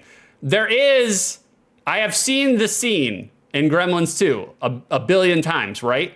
I have never realized that the scene that I am going to play for you is scored by a popular band from my teenage era. Can you guys guess what the band is and the song, you know? I'm sure you can if I leave it up. I'm sure you can if I leave it up, but I'm not going to. I'm gonna come over here and try to hide it. But I'm sure you guys will know what it is, but I'm just giving you a little trivia treat. Just a little trivia treat. So let's take a guess, let's take a gander on what song and band is being used for a montage clip in Gremlins 2. Let's check it out. You guys want to see it? Let's do it. Here we go. Crazy. Come fun. Let me in there.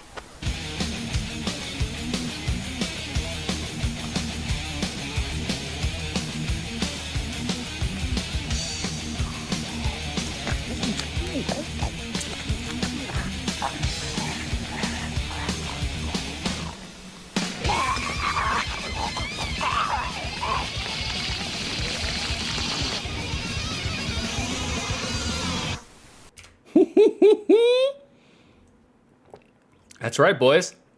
That's right. It is Slayer, of course. It is Slayer.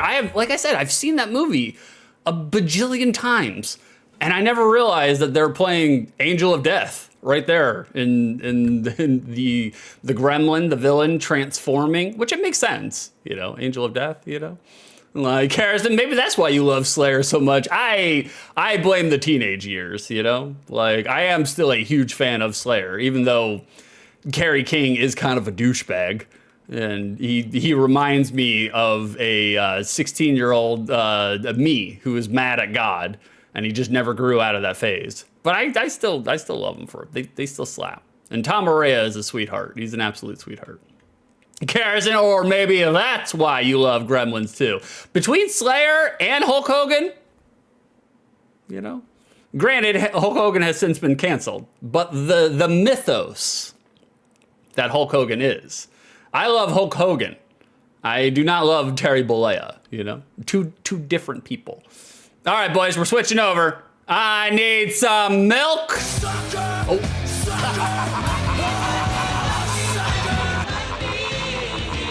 Oh, sorry about that, Harrison. I'm sorry. I didn't mean to step all over your milks. Hold on one second. There we go.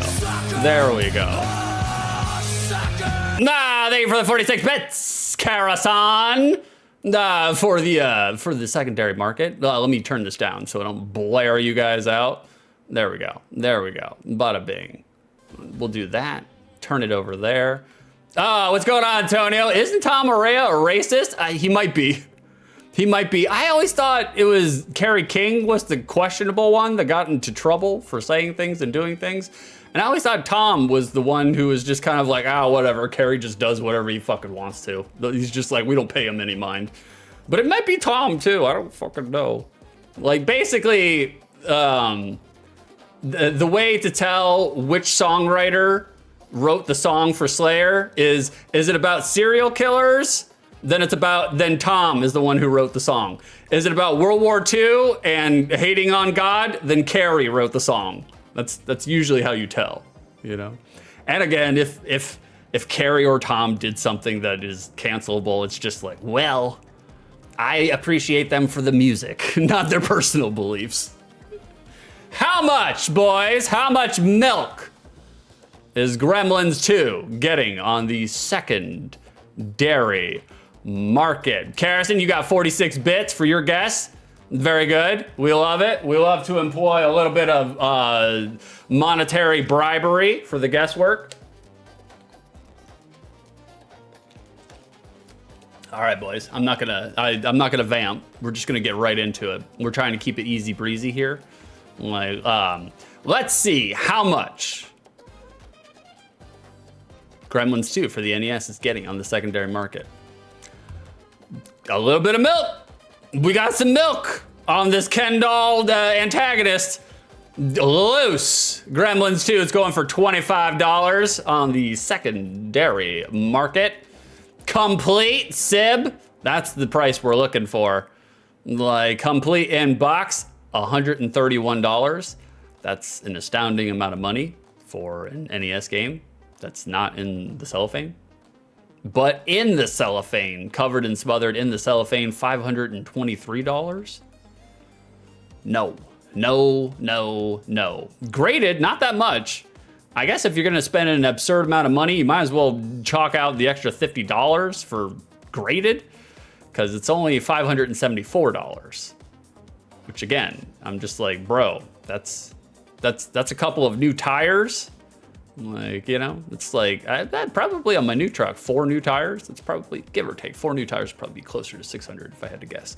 Box only, $49. Manual only, $18. Harrison, you are our default winner again. Carve your Milky W into your arm. You have won today's secondary market twice in a row. Like, maybe you can do a hat trick, Maybe. Carrot, yay, calcium. It's for my bones. I feel like, especially as I get older, I'm feeling more and more like we're becoming Mr. Glass, from the movie Unbreakable. Everything's breaking down, Everything. Let's see. Let's do this. Boys, I'm gonna leave you with a little pizzo mezzo real quick. Like, I just need to take a comfort break.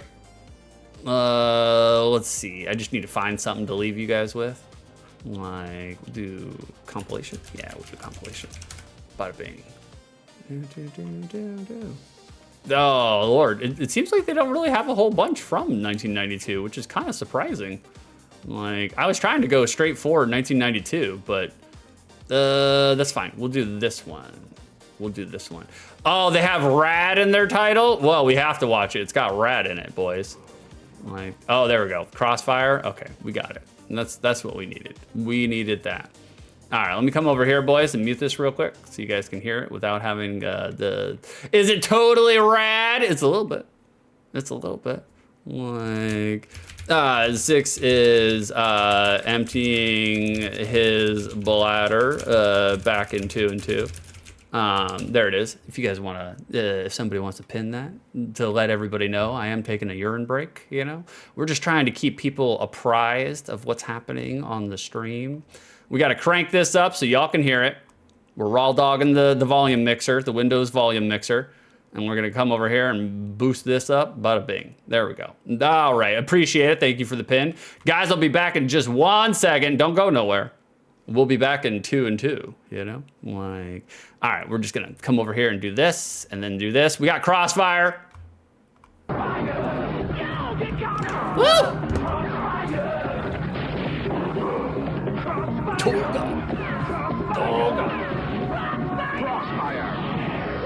Get caught up in it. Nobody knows every Pokemon. Master knows. Who weighs more, Metapod or Pidgeotto? Pidgeotto by 44 pounds. Bulbasaur's height? 2 feet 4 inches. How does he do it? The electronic Pokedex for master trainers from Abra to Zubat. Master them all. Weedle's number? 13. 150 Pokemon with all the best fighting moves. Electronic Pokedex for master trainers. New from Tiger. When the lights go down, it's an awesome scene, dude. Blast the screen and step away. Watch those shadows dance.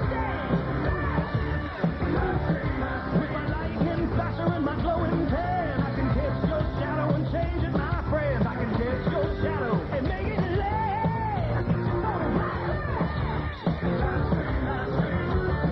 Nickelodeon. Blast screen. Batteries not included. New hot colors! And the GAC copier lets you copy and stretch your drawings. Twirl and mix GAC. Do a GAC sneeze. Now you've gone too far. Make GAC creatures. Start a GAC band. How many ways can you play with GAC? Disgusting. Nickelodeon GAC Splats and GAC Copier. Each sold separately from Mattel. The #1 best-selling author R.L. Stein wants to give you lots and lots of goosebumps we've emptied the black. 3 different emptied book it. series. First, Oh, we got goosebumps? Ah, very appropriate. Very appropriate. It is Halloween time, boys. It is Halloween. You guys doing anything scandalous for Halloween? You guys going, you gonna go TP any houses? Like, you gonna steal candy from people? Like, oh God, Lord, that was a tremendous amount of urine. Like, I feel like I'll be ready, you know, for at least the next 13 minutes before I have to pee again. Like, Karrison, lol, this commercial slaps. Which one? Which one? From Abra to Zubat? Oh, it had to be Pokemans. We got the Pokemans. Well, speaking of Pokemans, let's check out some Gremlins. I lied to you. We're just gonna play more Carmen in time. Like, we're just playing more Carmen in time.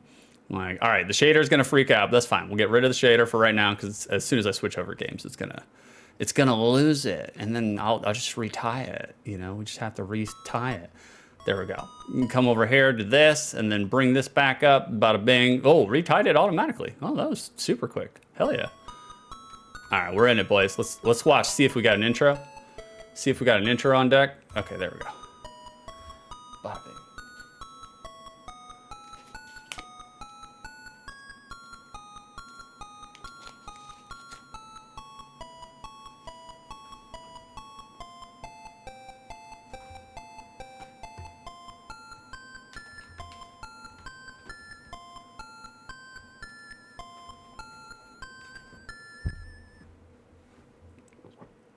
It does not appear like we get an intro. No, we're just repeating the same song. Okay, we're in it, boys. Let's play some games. Oh, now is our intro.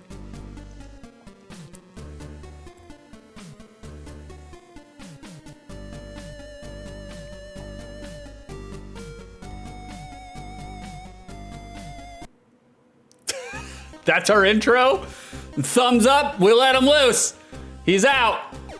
All right, we got an arc, we got a tomato arc. Oh, that's not gonna be good. Right from the get-go. All right, Gizmo's jumping. Okay, oh shit, oh lord. The enemies are moving fast. Okay, nice. I mean, controls are sharp. God, they kind of have to be. We're getting a little bit of flickering and dithering. That's okay though. Like that's more of the game. Now off to our first platform. Here we go. Oh, I made it. 6 didn't jump directly into a pit. Okay, good. I mean, again, schmoovin' what? I spoke too soon. I spoke too soon. I spoke way too soon. Oh shit! What did we hit? Okay. Again, schmoovin' is actually really nice. The response times are good. Like, you don't feel floaty. You're not being dragged down. Love it. I don't know what the pinballs are for, but we ain't doing them. We're just moving on. Keep it moving. All right. Oh, God. Big ass tomatoes. Okay. They're purple. Kind of an ugly mauve color. I don't like that. That's not really mauve, actually. That'd be, what kind of purple is that, actually? It's closer to a purple, though. Come over here. That don't work. Kerosene, maybe the persimmons. Magenta, yeah, it's more of a magenta. You got it. I know you can't see paisley as a color, but at least you can see magenta, you know? Okay, obviously this is not, we gotta come back to this because we're not in the right place yet, so that's fine. I am color lord! I mean, you are. I mean, oh shit, technically you are a person of color, you know? Like, I mean, not really technically. It wouldn't be technically, or would it be technically? How does that work? Like, I don't know. Here we are. Welcome, Gizmo. What item would you like? What item would we like, boys? Yes. 100 CB. What's CB? To get the item you want, press the A button. Well, it doesn't. I don't know what the buttons are. I don't know. Let's get some milk. We need some strawberry yoo-hoo. 50 CB. Yeah, I'll buy it. Whatever it is. Take good care, Gizmo. Did I get it? Okay, we got a pause screen sound. Love that. Milk! I love some good milk. Where is my milk? Okay, crystal. It's obviously crystal points, I'm guessing. Crystal balls? Doesn't look like crystal balls to me. They look like pinballs. But that's fine. Where's my item? Is it, like, used right away? Or did I just not pick it up? That's always because we're using Nintendo controls where, you know, it's the opposite of the PlayStation, so confirm is cancel and cancel is confirm. All right, did I miss something? We're doing some backtracking already, which is fine. We'll do some backtracking. This one singular rat, I think we're right back at the beginning of the stage. Okay, all right, I must have missed something else along the way. That's fine, we'll figure it out. Do you guys have any resonant memories with Gremlins 2, the video game or the movie? Did you guys get down with Gremlins when it was culturally relevant? Because you guys have already heard me, I did. Like, a different tonal, distinct tonal difference between the movies. Like, the first movie is, you know, definitely more in line with kind of a horror. And the second movie is kind of a cheesy, family-friendly, you know, like schlock bin, you know, kind of thing. But especially, like, I think Gremlins 2, when it came out, got skewered. Like, people shit all over. Oh, shit. We have the pogo now? I don't remember that from the movie. Nice. Puts invincibility in our pocket. Love to see it. Love to hear it. You've never watched Gremlins? What? Wow, Carison. Unless I blocked it out of my memory, we're gonna have to do a watch through for that. I feel like I'm gonna jump. Oh. That's not good programming, boys. This looks exactly like the pits we've been jumping over. So I didn't go to that door because I assumed it was a fucking pit. And I was like, oh, we need to get something to bridge it over. That's just bad. That's not good. That's not good game design right there. I do have a criticism there on that one. Like, I don't like that, but that's fine. We're doing it anyways. We're moving. I think my aunt liked it. You would like it, Karison. I'm gonna force you to watch it. We gotta get you up to date on your, so you can, you know, get more nerd cred. Like, you have to study these nerds, you know, especially if you're coming back to streaming. Like, you gotta be ready. They'll quiz you. They'll get right on top. No, they won't. Like, they will make you guess their trivia and put you on the spot for it. I'll add them to the list if they get right on top of you. And they'll be like, oh God. I mean, you know, you only have so much body weight that you can handle the mass, you know.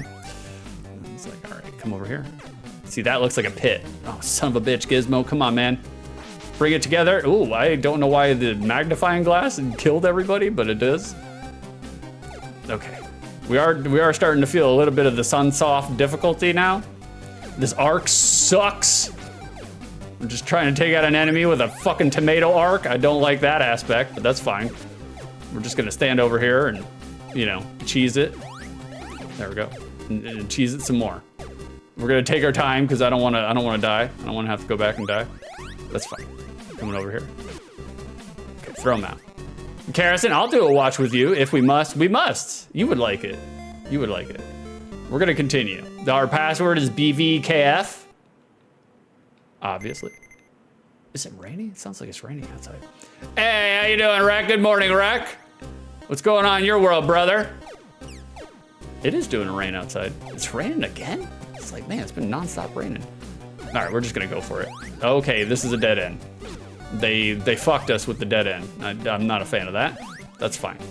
Move back over.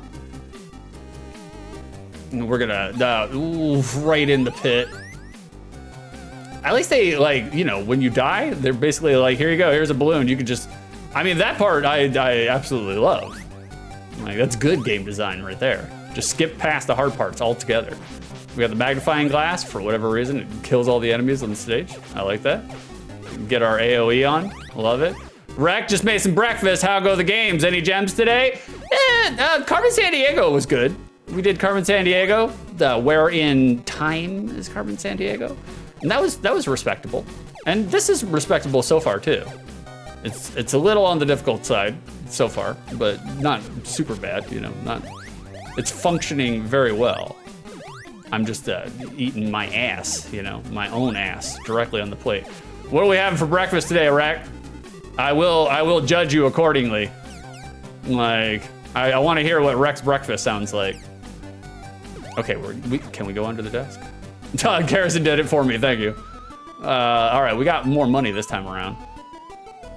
Let's increase our hearts. Right, is that this button?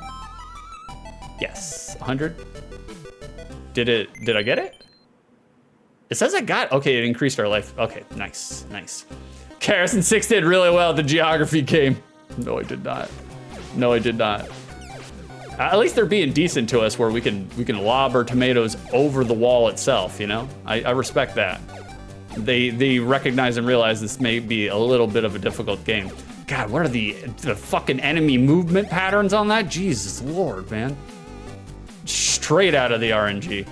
Rek, 3 fried eggs and then a chicken salad sandwich? Holy shit, brother. You're getting down on the protein. Rek, are you trying to bulk up? Trying to bulk up, brother? Like, look, I respect it. As a man who weighs 132 pounds, I respect bulking. Like, I'm trying to bulk too, but I recently contracted hyperthyroidism. We can't gain any weight. We're just wasting away, you know? At least we're looking good doing it. Some people look good, some people look better doing it though, you know? I'm not saying, I'm just saying. No pancakes or French toast sticks? Wow, that's right, Karison, get his ass. Get his ass.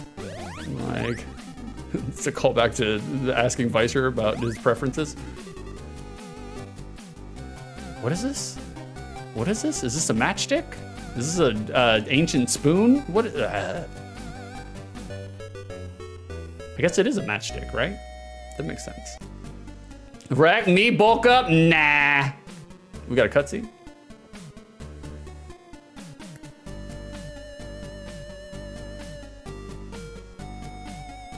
Why are they dropping popcorn on Gizmo?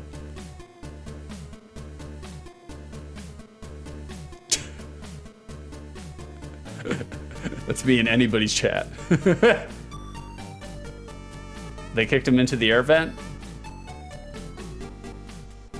Oh, he's sad. He's sad, Gizmo. We're in the air vents now. It's real dusty in here. It's gonna mess with his allergies. Oh, God. Okay, we gotta. Oh, we upgraded our weapon through the matchstick. I love it.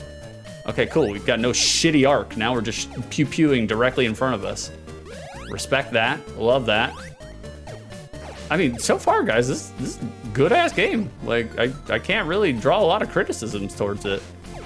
Like, the soundtrack is be bopping, man. That's good OST. Like, French toast does sound pretty good. I'll take some eggy bread right now. Like, I know within the next, I don't know, 30 minutes, I'm gonna start getting hungry again. Even though I ate just like 2 hours ago. I have to eat like basically, fuck me down the pit. I thought I had a balloon on hand, but I guess not. At least you don't like lose all your life. Like, yeah, we're gonna get rid, oh, the bombs came straight through the electricity, okay. Okay, they zero in on us, all right. Okay, we're starting to feel a little bit of the difficulty. Like, it's not bone-crushingly hard. It's not like Fester's Quest or, you know, Blaster Master, but we're definitely feeling it a little bit. Did we get hit for that, or did we iframes through that? We need some milk, brother. Oh wait, hold on. We got the P thermos. I love the P thermos. It's as big as a thermos. I'm not saying. I'm just saying. 50 CB. What does that do though? All right, we did it. But what does it do? I wish I had a little bit more understanding of what the hell the, okay, we got tri-shot. Okay, I respect that. It's cool. It's a nice power up. Yeah, man, this game be fucking, like, it is not a bad game whatsoever. Okay, there we go. We're gonna take our time here. Those look like spikes that are coming up. And do a hurdle. There it is, not bad. All right, we're gonna escape the pit on that side. Okay, spider's still coming at us. Oh, Lord, that was kind of close. I'm gonna shut up for a minute just to let the OST play. Well, I'm trying to get this one singular fucking spider. Are you guys seeing the enemy's movement path? God damn, man.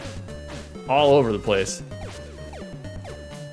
This would be a great game for Turbo Fire. Let's put it that way. We're still moving and schmoving. I want to see if I can at least get to like a boss, and then we'll move on to what the game that everybody wants, Lord of the Rings. That one's gonna be a piece of shit. I can almost guarantee it. I've never played it. It may be really good. We don't actually know yet. But if I had to guess, going off of screenshots, Rec, Lord of the Rings. That's right. That's where we're going right after this one, Rec.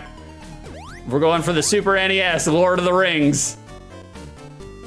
We'll see. I mean, I've never played it. Oh fuck me, I've never played it, so it may be the best game I've ever played in my entire life. Did we make it to the end? We did. We did.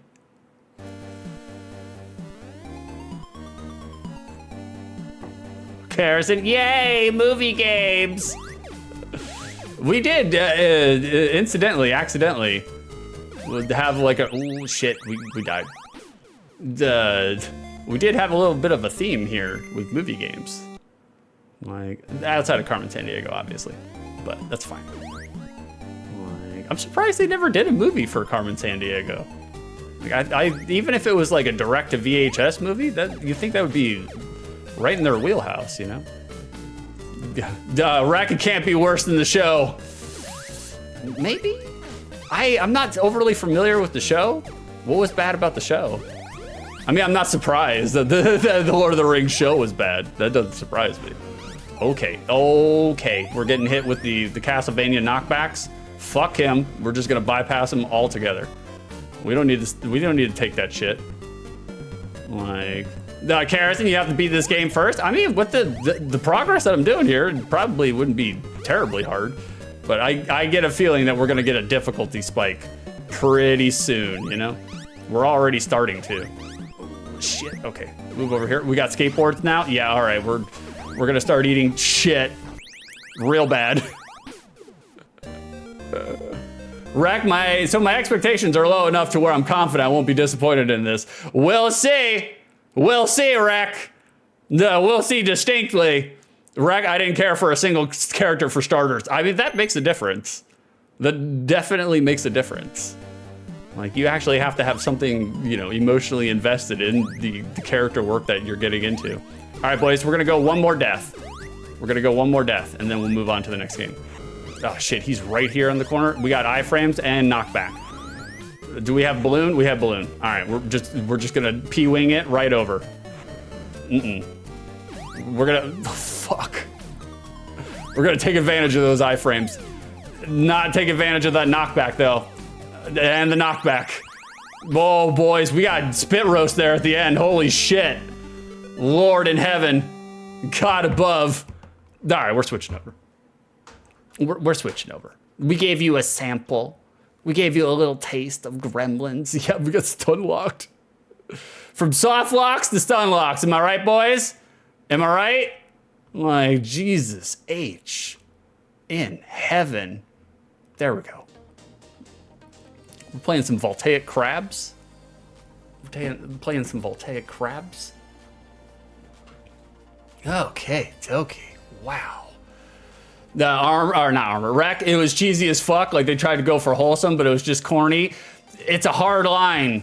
It's a hard line. Nowadays, I feel like TV writers, they understand wholesome better.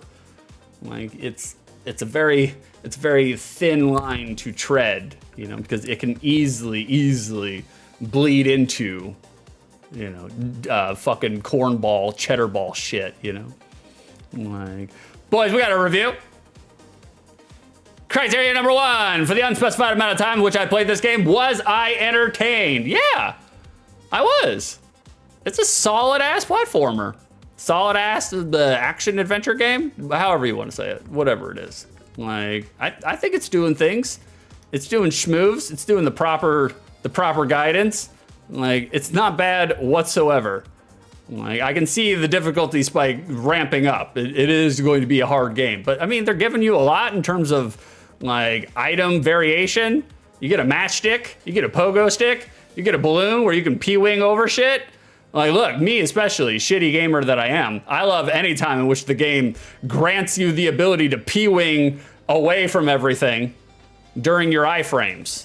Like, and I think that distinction alone makes it not as challenging as it has a reputation for. But I was entertained. Like, I was entertained. Control is good. Graphics are like, you know, it's okay. Like, the cutscenes are nice in terms of, like, you know, highlighting Gizmo. Like, but controls are nice. Difficulty's there. The OST was bopping. Music was bopping. So, all said, entertained. Righteously entertained. I can't rely on my memory on whether or not I have actually played Gremlins 2, so I'm gonna skip over that part. We're just gonna answer the prediction instead. Is Gremlins 2 a good game, a mid game, or a bad game? If you guys chose good, which you didn't, nobody's getting channel points today. Nobody thought this would happen. I steal your peppercorns. You gambled incorrectly. That's right, bad luck on the slots today. No winners here on Takeshi's Castle. Carrison, nobody saw this coming either. I know. I was surprised too. Like, I kind of knew. I mean, Sunsoft, it's the publisher. They usually go with developers that are, you know, established in terms of these kind of games. So I kind of knew that if it's a Sunsoft game, it's gonna be decent, you know? Like, the mechanics are gonna be decent.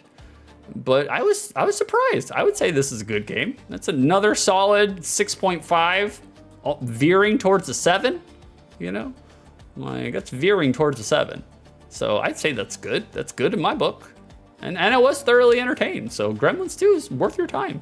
Like, if I had some sort of point of reference when I played it as a kid, then maybe I could say more about it in terms of whether or not this lives outside the lens of nostalgia. But, you know, chances are if I played it as a kid and I had some sort of resonant memory for it now, I would say it lives outside the outside the lens. So, Karis, I like when the prediction says nobody thought this would happen. I know. They're keeping you on your toes, boys, just like I am. Because we're moving on over to our last game of the morning. All right, we've changed over. We have a different the streamer headspace now. We're in between the Sega one and the NES one. We're zoomed in a little bit, but not so much where it's only my fucking face, you know? I don't know what happened to that Sega one. Here, you guys want to see what I'm talking about here? I know what happened. I was the one who did it, you know? Like, I somehow zoomed in the camera so it's gigantic. My head is gigantic on this one. But it's fine. I don't mind it though. Like, I don't mind going through the different ones, you know? And having some variety. Like, I know as a streamer, you're supposed to have your webcam be at different angles and different positions, and that way it draws the viewer's attention. You know, we're supposed to move the screens and move everything so that you guys pay attention and focus. We're supposed to drag your TikTok attention span in, you know? So I don't mind it in that regard, you know? But boys, we're gonna do Lord of the Rings. Uh-oh. Fresh meat. Speaking of, we got a Lord of the Ring in here right now. Nah, well, thank you for the follow, anonymous follower. We got a Mr. Freddy Dango on deck. Freddy, what game were you playing? Freddy, you want to tell us about the game you were playing? I know if you got a raid and run, feel free to raid and run. Like, I hate that line of text that all streamers do. They're just like, well, if you got to raid and run, feel free. If you got to do post-stream things, feel free. No, I'm not doing that. Freddy, you're here. Now you're here. You're staying with us for the last hour. You cannot raid and run. You're not leaving it here. Not for us. That's right. Shout his ass out. Shout his ass out. March Freddy's ass into the town square so everybody can see that he's playing Final Fantasy VII. Can I pee at least? No, you cannot. No, you cannot. You cannot pee. Thanks for the raid, Freddy. I really do appreciate you, brother. I hate the fact that I was counter-programming you this morning, but I'm not going to stream Saturday morning, so I had to find a time. And right now, I'm in the experimentation phase. I'm trying to figure out different days and different times because we're going to hammer out a schedule, you know? And so, comparison to Freddy and your pants only, Freddy. That's right. Freddy, you're used to cleaning up PP pants. Add yours to the mix. You got to give Mrs. Dingo something to complain about, you know? So she can rail you out on stream. Oh, Lord. Well, welcome in, Raiders. We're doing Outside the Lens. I'm sure you guys have seen me over on Freddy's stream. I am one of Freddy's moderators. I give him backseating help when he needs it in Final Fantasy VII. And Freddy is going through Final Fantasy VII, and it is tremendous to watch Freddy go through it. You know, because like I'm a Final Fantasy VII junkie. I've played Final Fantasy VII more than a few times, and Freddy's a new fish. And the fact that Freddy has never played Final Fantasy VII, it is really interesting and intriguing and riveting content. Freddy doesn't believe it. I believe it though. Like, it's riveting content to see Freddy like experience it for the first time and figure out his way through for the first time. I know I rib him. I know I rib him all the time and make fun of him and make jokes. Of course, that's to be expected. But it actually is really interesting to see somebody who's never played Final Fantasy VII play Final Fantasy VII the way that Freddy is, you know?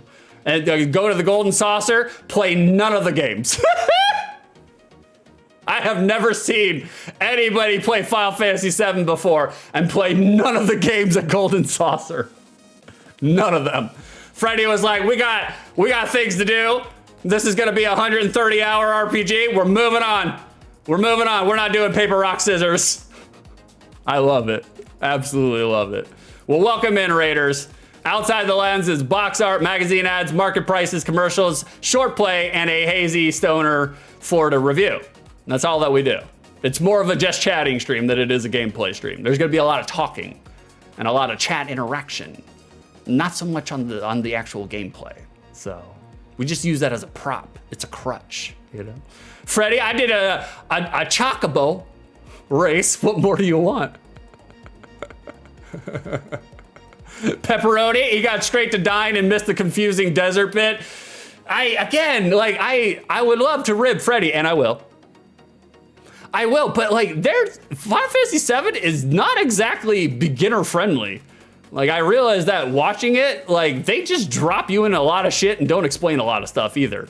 And ways to progress some of the stuff, like, it's just like, they don't give you a lot of background or data to understand it or to figure it out.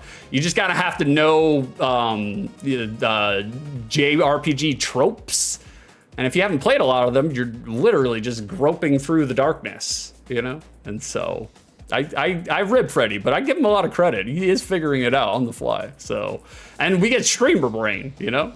And then we get streamer myopia, and then we get streamer, self-doubt, because we're just like, oh no, I'm not entertaining people. I'm not playing the game right. I'm doing things badly. And that affects all of us, you know? And then you got a bunch of degenerates like myself and Bingo and 62 Mike and Jack who are just nonstop ribbing the fuck out of Freddy. So I give him credit.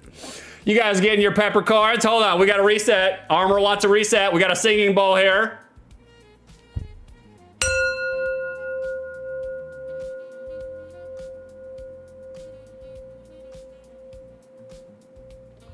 And we've reset.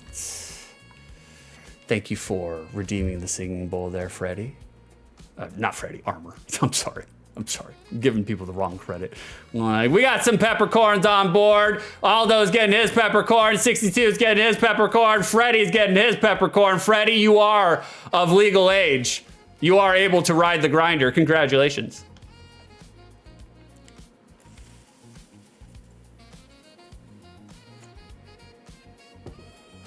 We ground you down, Freddy.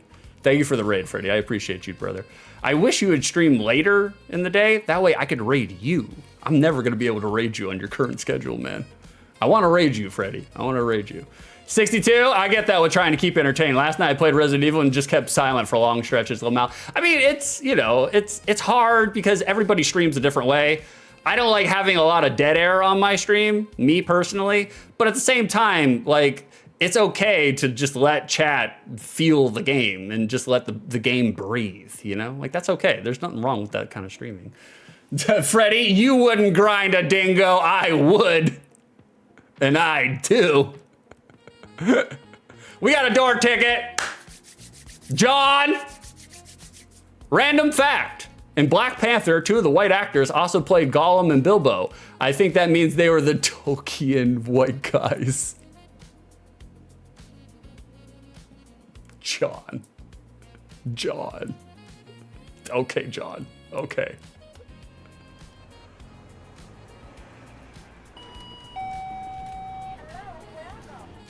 John, you can see yourself out. There is your door. Please feel free. Tolkien white guy. That was good, John.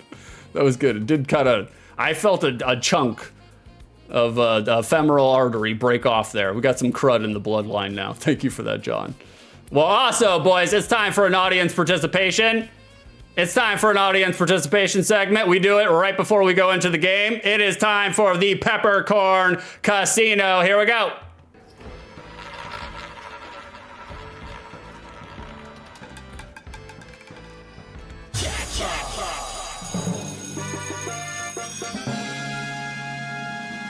We have entered the Peppercorn Casino, boys. It is an audience participation segment. It's just a prediction. It's just gussied up. Now is your chance to win peppercorns, which are channel points. It's just a prediction. If you go down to the channel redeem section, you will see it. It is your chance to guess on whether or not you think, I will think, that Lord of the Rings is a good, bad, or mid game. Gamble now, boys. Gamble now. Now's your chance. Go big or go homeless. Like, Freddie, when is the door graphic going to be Kirk Van Houten's door, I wonder? That's a good one. That's a good one. I do need to get some more doors. Like it is in the pipeline. It is one of the things that I want to bring forth. Carrison has opened the Peppercorn Casino. There it is, boys. Now you can interact. Okay, there we go. It's fine, Carrison. Thank you for helping out there, Carrison. I appreciate you. Like, it's online. It's on door. It's on door. It's on brand. We got it on board, you know? Like, 62, I need to know the Peppercorn origin story. Easy. Okay. All right, I'll do the peppercorn origin story. If you guys haven't figured out, peppercorns are my channel point. We have infused it into this.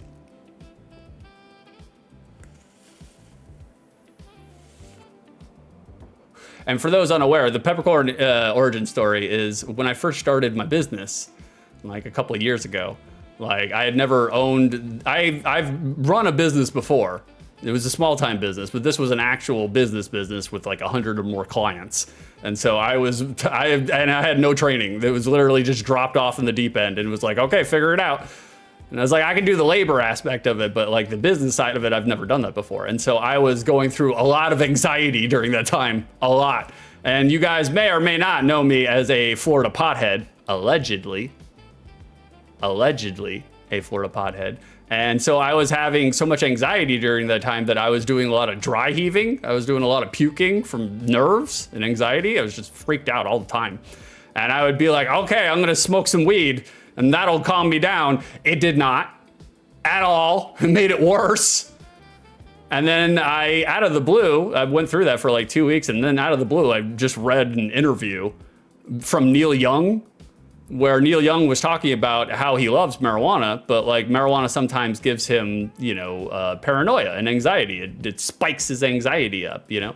And he said that he was told by some Native American meemaw, if THC, if marijuana spikes your anxiety, what you should do the next time that you're doing it is you chew on some peppercorns, because there are terpenes in the peppercorns that neutralizes the anxiety effect of too much THC. You still keep the buzz, like you still feel like you're buzzed under the influence of marijuana, but you have none of the paranoia. And at first I was just like, that's meemaw science? That does not, no way, that's bullshit. That cannot be true. I was like, I don't believe it.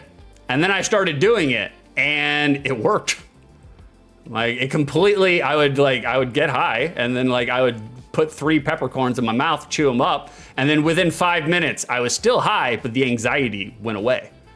And so now I've been recommending it to people for just years and years and years. And everybody does the same thing. They're just like, that sounds like bullshit. Carrison was the same way. Carrison, you may or may not allegedly have the chomp down on the peppercorns. And she was like, oh my God, it works. So it's true. Look, would Neil Young lie to you? Would I lie to you? You know? Nah, Tonio knows all about it. Tonio, you're not old enough to ride the grinder, but we will put you on the grinder because if there's anything I know about Tonio, he's got those aloe carts. You know, the aloe carts.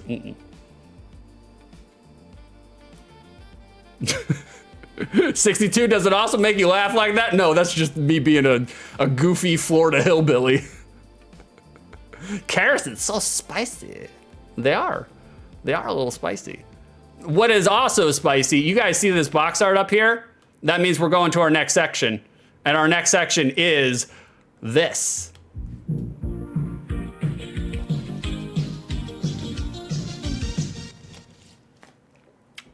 Box art.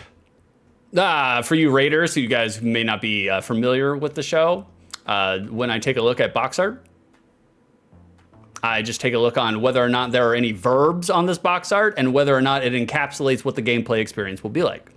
And looking at this right away, that's a no and a no. A no. Oh, thank you for the follow, anonymous follower. by all means. Like, I know who you are. I know who you are. So boys, looking at this box art, do we got any action on this box art? And that's no. I already said that part. I spoiled it for you. Like, guys, did we pick up this box art from the post office? Because they mailed it in here. This is mailed in outside of the shimmering ring resonance, and maybe the banner wrapping around the sword. We got zero action here, and we got zero gameplay experience representation. This is a fail all day long, twice on Sundays. Because, man, there's so much to pull from the source material of Lord of the Rings, and they just decided to use none of it. None. I mean, they did have a sword, and they did have the ring. So they used that, but that's it. It's literally it. It's not good box art, guys. It's not good. It's not good. It's just an elaborate font. That's all that it is, you know?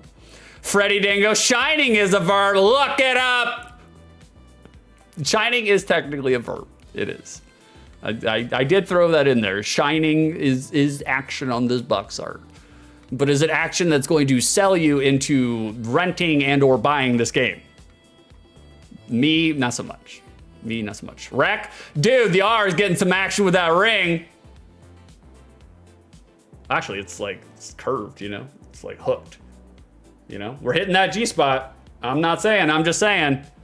Like, look, if you guys haven't figured out, upon insertion, if you curve your fingers back, there's a little flob of flesh right there at the top. That's where you hit. That's where you hit. Allegedly. Allegedly. Still haven't figured out where the clitoris is. I'm pretty sure it's not in the Bible. So if it's not in the Bible, I don't believe it exists. So not so great a box art here, guys. Not so great a box art. Let's take a look at the back of the box art. Okay, okay. We have a very minor tweak to the formula, to the Super Nintendo formula.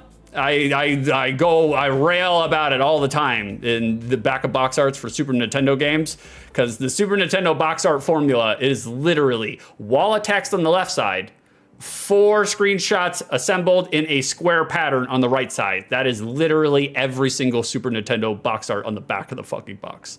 So they tweaked it a little bit, a very minor tweak to the formula, in the sense that they rob you of one of the screenshots and they just hang the frames at an angle like a pretentious artist. We got Banksy over here.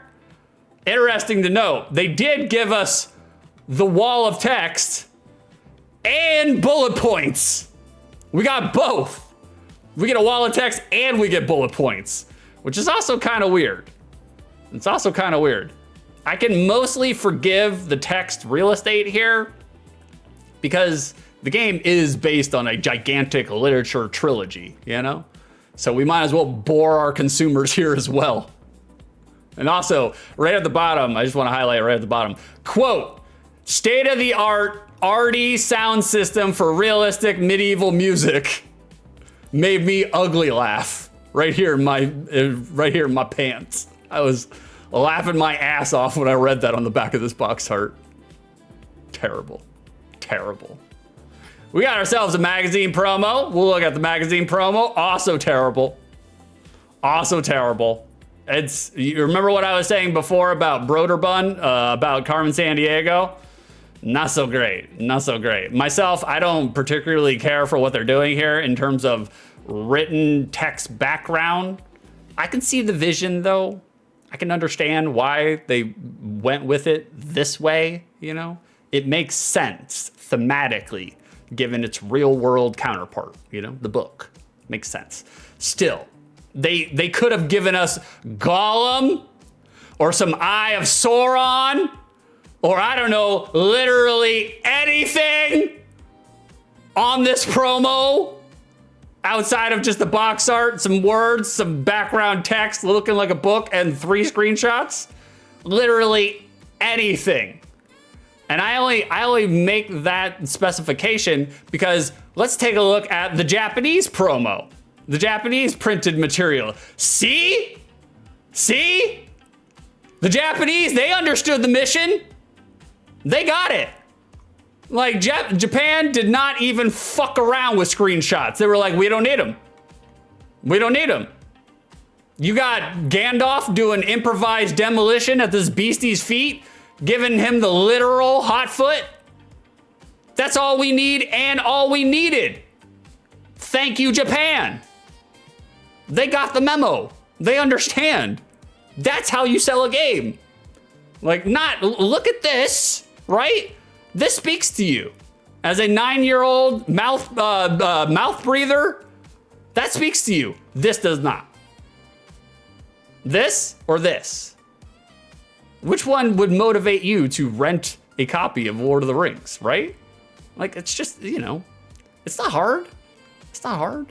Whoa, allows up to 5 players simultaneously. I mean, you have to find 5 nerd friends who like Lord of the Rings and were interested enough to play it. Like, that in itself, you know, back in the mid to early 90s, that's gonna be hard. Maybe not though, depending on where you went to school. I went to school in Florida, so it was not so easy. What? That's so unfair. Theirs is way cooler. Way cooler. Way cooler. They understood. Armor, awesome color palette. I agree. Armor, the color palette on the American promo is fucking fantastic.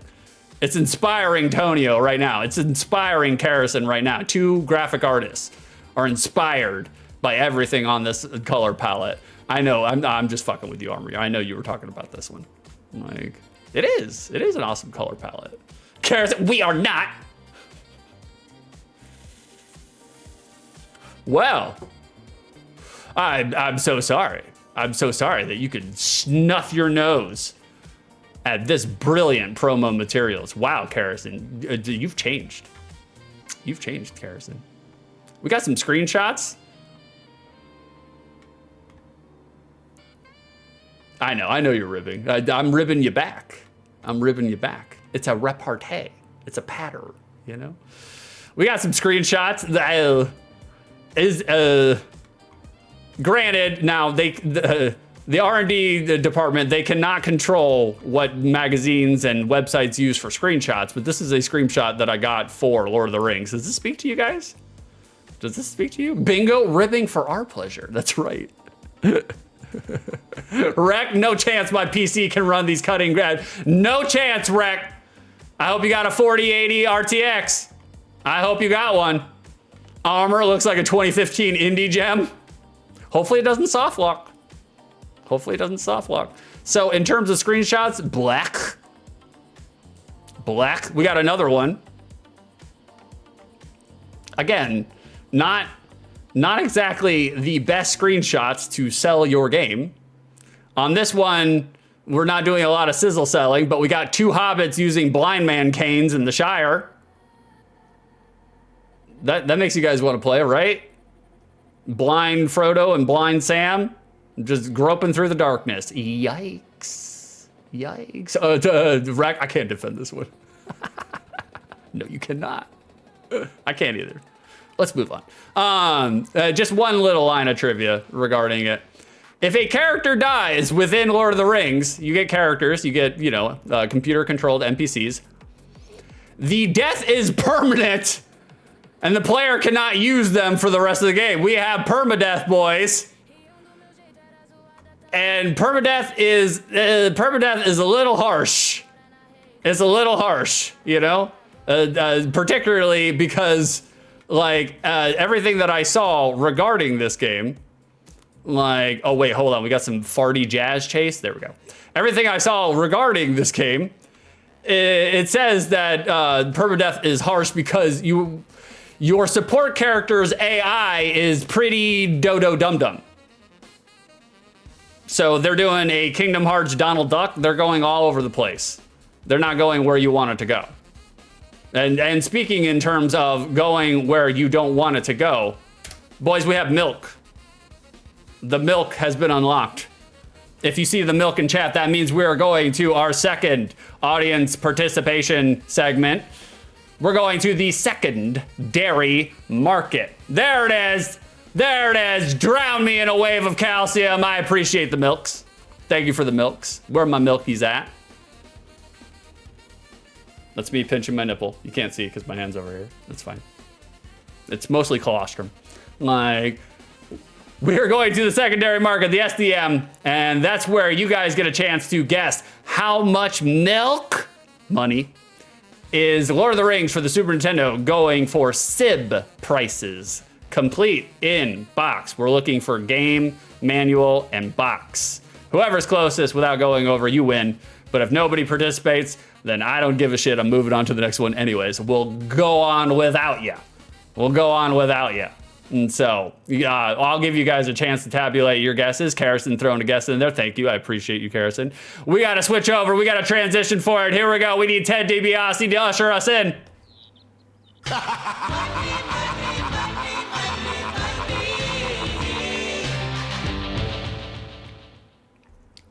That's right, boys. We are in the secondary market. All right, boys, we're looking for SIB prices. Complete inbox. Game, manual, and box. And whoever's closest without going over wins. We're doing Price is Right rules. So feel free to like Rob, feel free to fuck over your opponents. I love it. We got some guesses on board. Who do we got? We got Carrison, 46 milks. We got Cody. How we doing, Cody? Good morning, Cody. Nice to see you, brother. Doing the Price is Right rules. Fucking over Carrison with 45 milks.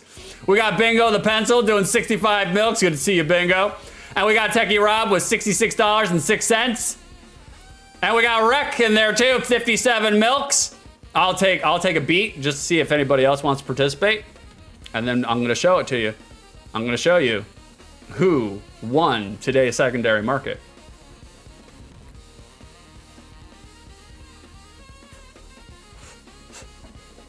Sorry, boys, I just had to put the nicotine into my system. That's what gives us the stimulant energy. It's time. Let's find out who was closest without going over. Bada bing. We're getting a little bit of milk. We're getting a little bit of milk on Lord of the Rings. Loose, just the cartridge, $20. A 20 spot will get you the cartridge, just the cartridge. Complete. Box SIB manual, 80 bucks. Somebody wanted $80 for Lord of the Rings, complete in manual. Or complete in manual, complete in box. Brand spanking new, covered and smothered in the cellophane, that's $230. Get the fuck out of here. But before you get the fuck out of here, come on back so I can tell you to get the fuck out of here again with the graded price. $1,671 for a graded copy of Lord of the Rings for the Super Nintendo. That's a no, with a side order of no. No. I refuse to pay those prices. Box only, just the box. Manual only, or I'm sorry, box only, just the box, $25. Manual only, just the manual, $12. Who was closest without going over? That would be Robert. Roberto, you are our winner today on the secondary market. Make sure to carve your W into your arm, hot stuff, and cauterize it with milk to stem the bleeding. Thank you, boys. Thank you for participating in the secondary market. We love it when you guys participate in our games. I do actually love it when you guys participate in your games, but it's not necessary. You don't have to. The segment will go on without you.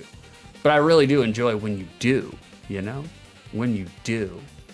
And what else I enjoy is urination. Boys, what's the best nation in the world?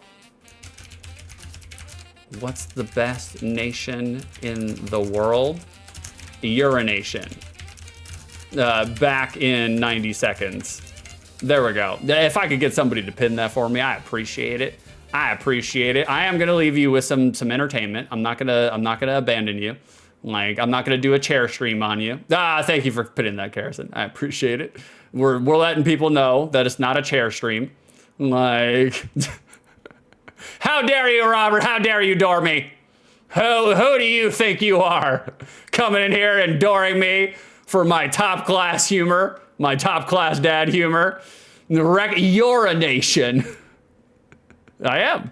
It takes a village. It takes a village. All right, boys, I'm gonna crank it up. I'm gonna leave you with some commercials. I'm gonna come back in 90 seconds. We just need to drain the main vein.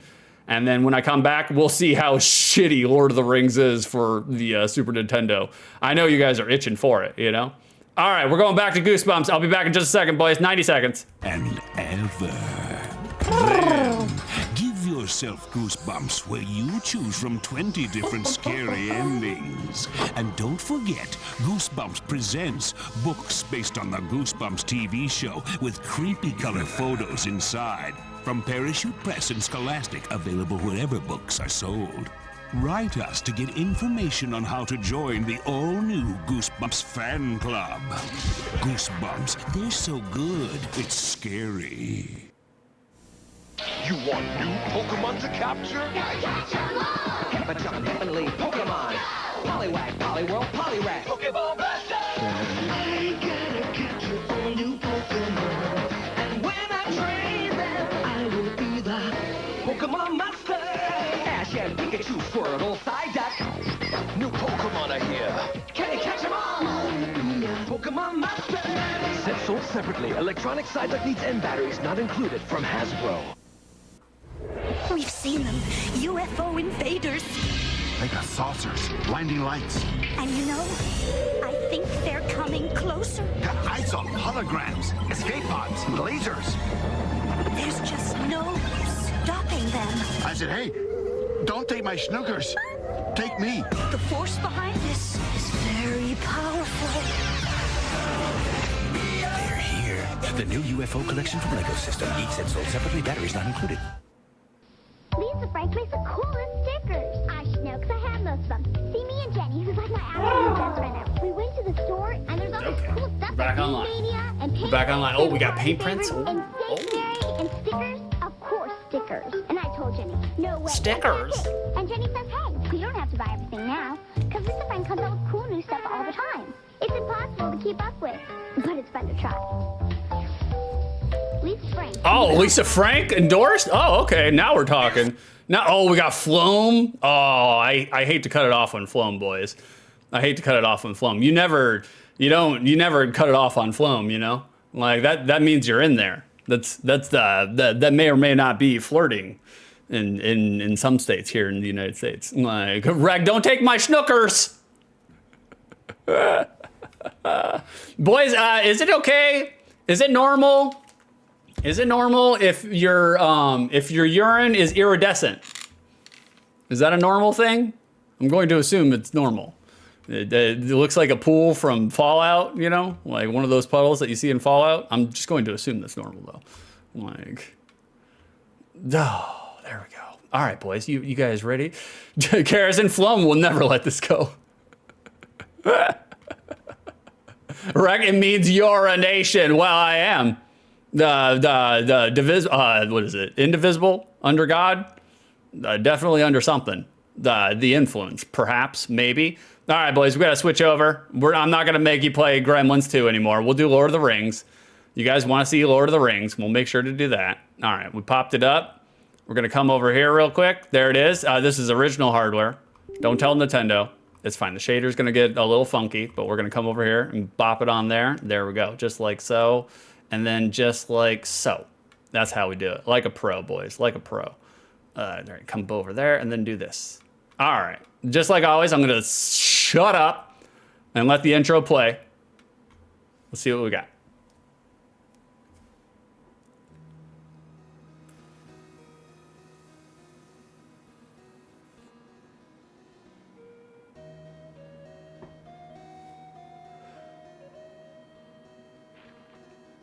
Interplay Production presents. I'll get you 1 second, John.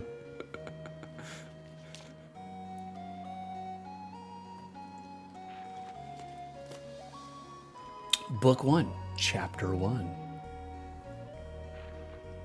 The Hobbit folk lived in peace in the quiet town of Hobbiton. Frodo Baggins lived unaware of the danger that surrounded the magic ring he inherited from his uncle, Bilbo. It was in an evening on a warm spring day when Gandalf the wizard paid Frodo an unexpected visit. He had returned to tell Frodo the story of the ring. Gandalf had a look of worry when he finally spoke. You must know the truth about your ring. This ring is the one spoken of in the ancient elven verse. 3 rings for the elven kings under the sky. 7 for the Dwarf Lords in their halls of stone. I didn't know there was 9 for mortal men doomed to die. I don't know anything about this. I didn't know there was more than one ring. 1 for the Dark Lord on his dark throne. Well, why are we giving the Dark Lord one of them? And in the land of Mordor, where the shadows lie. Oh, we're getting flute. 1 ring to rule them all. 1 ring to find them. 1 ring to bring them all, and in darkness bind them. At least it's better than like a scrolling wall of text. In the land of Mordor, where the shadows lie. All right, that's not a bad intro. It's not terrible. Oh, we're still in it? Bilbo Baggins, my dear people, my dear Bagginses and Boffins, and my dear Tooks and Brandybucks and Grubs and Chubs. Today is my 111th birthday. I am 11T1 today. Hooray, hooray, many happy returns. Crowd. I don't want to press a button because sometimes if you press a button, it skips everything. But I feel like maybe I have to. I hope you are all enjoying yourselves as much as I am. I shall not keep you long. I have called you all together for a purpose, indeed, for 3 purposes. Hopefully, 2nd breakfast and 3rd lunch. First of all, to tell you that I am immensely fond of you all and that 11T1 years is too short of a time to live among such excellent and admirable habits. Secondly, to celebrate my birthday, I should say our birthday, for it is, of course, also the birthday of my heir and nephew, Frodo. He comes of age and is into his inheritance today.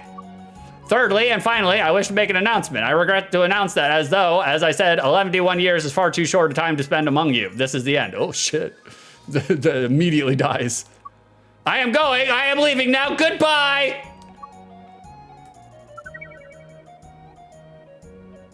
Okay. He just went down the corner.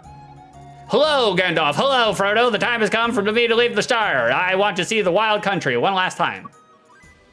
I agree that it is time for you to leave, Bilbo. It is also time for me to make a journey of my own. But before I go, Bilbo, you must promise me that you will leave your ring in the hands of young Frodo. Jesus Christ, this is a lot of fucking text for an intro. It is very important that the ring makes the journey to Rivendell. Bilbo is too old to protect the ring from those who wish to possess it. It is up to you, Frodo. You must take the ring into the council to Elrond in Rivendell. It is a long journey to make. Will you be there to help me? I cannot join you now, but if you cross the river Brandywine, Jesus Christ, Cheerwine? You'll find the town of Bree. I will meet you there at the Prancing Pony Inn. It's incredibly abridged 6. You would be best served to gain the help of some close friends. You will need much help on your quest to Rivendell.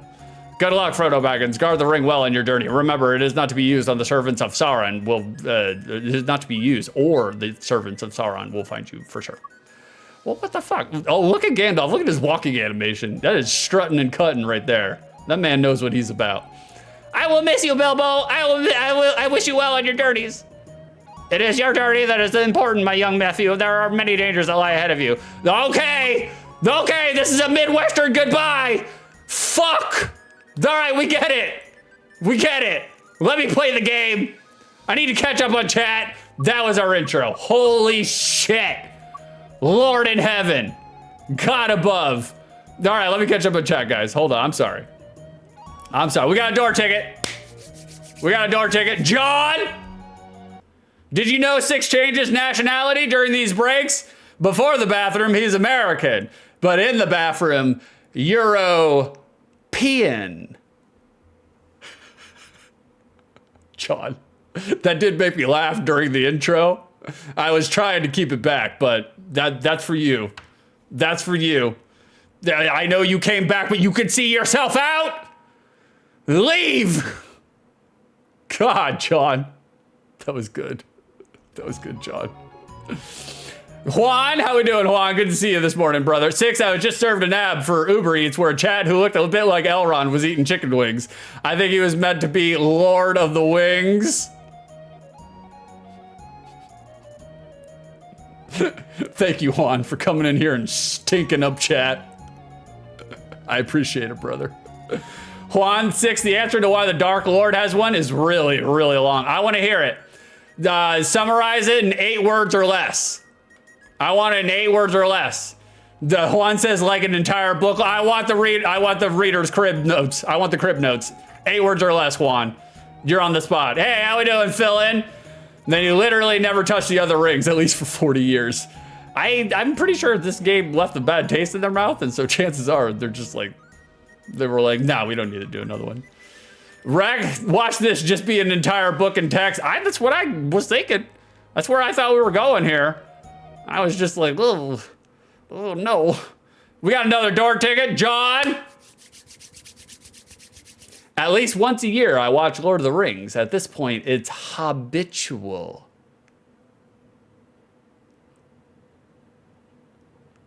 No door for you. No door for you, John. Juan, that'd be the best stream ever. 6 reads the Silmarillion, followed by The Hobbit and The Lord of the Rings. Not a fucking chance. Not a chance. No way. I've never read The Lord of the Rings, and I never will. I've seen the movies, but I fell asleep during every single movie. So technically I haven't seen the movies, you know? Like, John made evil ring to enslave other ring people. Okay, John got it. He knocked it out. Juan, here you go, 6. Grok 4 says, to dominate all other ring bearers, minds and wills. Okay. Okay, we got there. See, we got there, boys. We don't need to read a whole stinky book. Who wants to read nowadays, you know? Reading's gross. Expand your brain and, like, learn things? Blah. Blah. Speaking of blah, let's play this game. Oh, I'm sorry. Hold on. Hypnagogic, the transitional state between wakefulness and sleep. The drowsy, heady lull or sleep paralysis occurs, often resulting in vivid, dreamlike experiences. Can also describe something that induces same said state. Hypnagogic or gogic, just depends. And it's very fitting, Carrison, that you would redeem it, considering that we're talking about The Lord of the Rings, which is a 9-hour trilogy movie about people walking from place to place. It is the original walking simulator. Hypnagogic, gogic, whatever. Don't actually me. How dare you?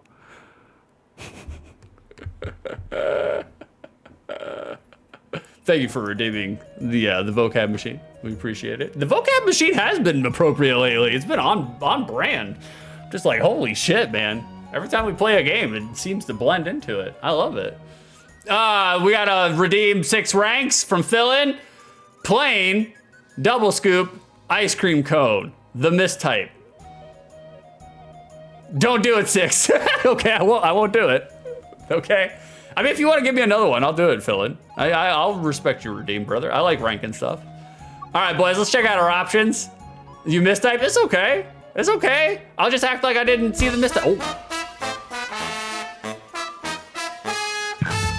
Wow, thank you for the follow, anonymous follower. We appreciate you. Here are our options. We get nothing for options. Nothing. We're turning the sound off. We're turning the music off. We're turning the stereo off. It still didn't turn anything off. It's still playing. But yeah, Phil, if you want to give me another one, that's fine, brother. Like, don't worry about the mistype. I mistype all the time, so. All right, we're getting in there, boys. We're doing it. Here we go. Lord of the Rings. Hopefully it's not the intro again.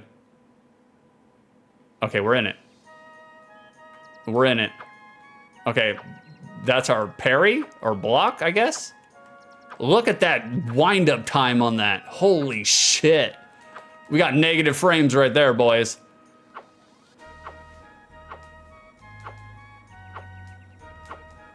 Oh god, that's not a good attack.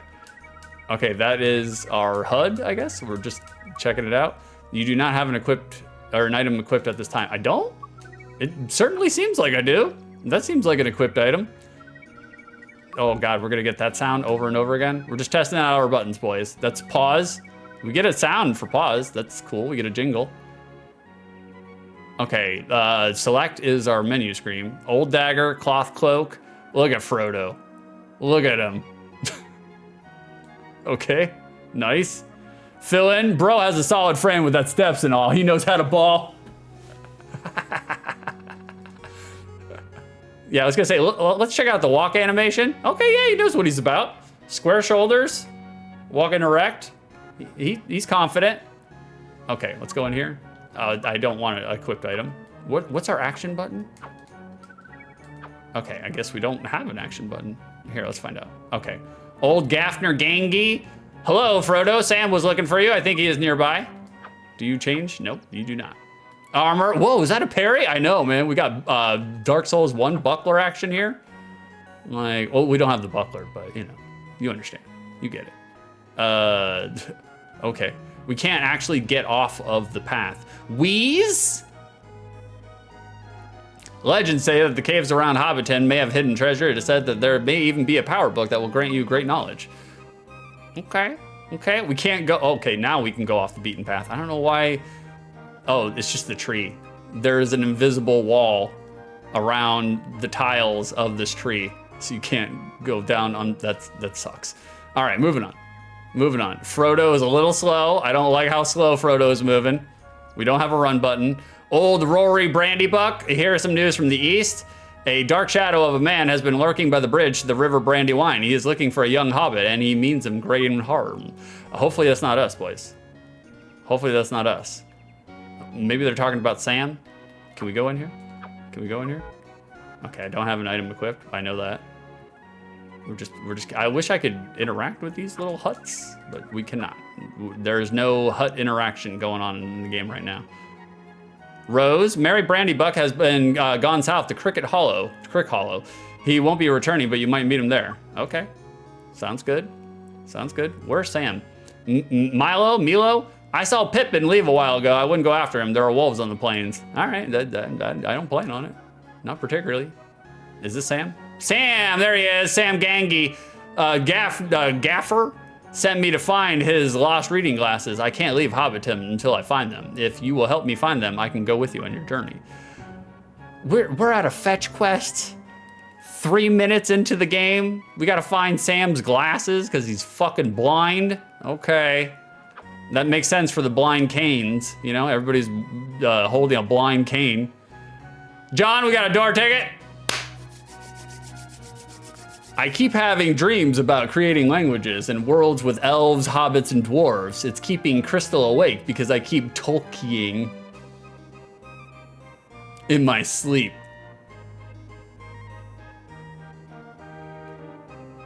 No door for you, John. Stinky. God. Did you guys, the ones in chat, who has read the Lord of the Rings books? Who has actually read them? Oh shit, we're in the wolves? We're already with the wolves? I can't tell if I'm interacting. Okay, there we go. Now I can. All right. Oh, look at this action combat, boys. Okay, that was cool. Like, John, Stinky is still fun. Stinky is still fun. I agree, brother. I definitely agree. Like, it is. Like, I mean, all right, I'll backpedal from that joke. I'll backpedal. Like, what is our life total at? How do we tell? All right, we're at 6 of 8. Okay, there has to be a HUD, right? Okay, there's a HUD. I don't know why the HUD has its own designated button. That's kind of weird. All right, we gotta find Sam's glasses, but we're having to stab some wolves. Like, Juan, Frodo, the entire world is at stake. Dark Riders are on their way, but let's find Gaffer's glasses first. I know, for real.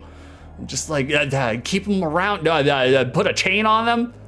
I was like, come on now, be responsible. We got some ones in chat. Damn right I have, says Juan. John, I have read them repeatedly. Wow, fucking nerds. Techie has, but only twice. Bingo has. John, I literally have the One Ring script tattooed on my bicep. Nerd!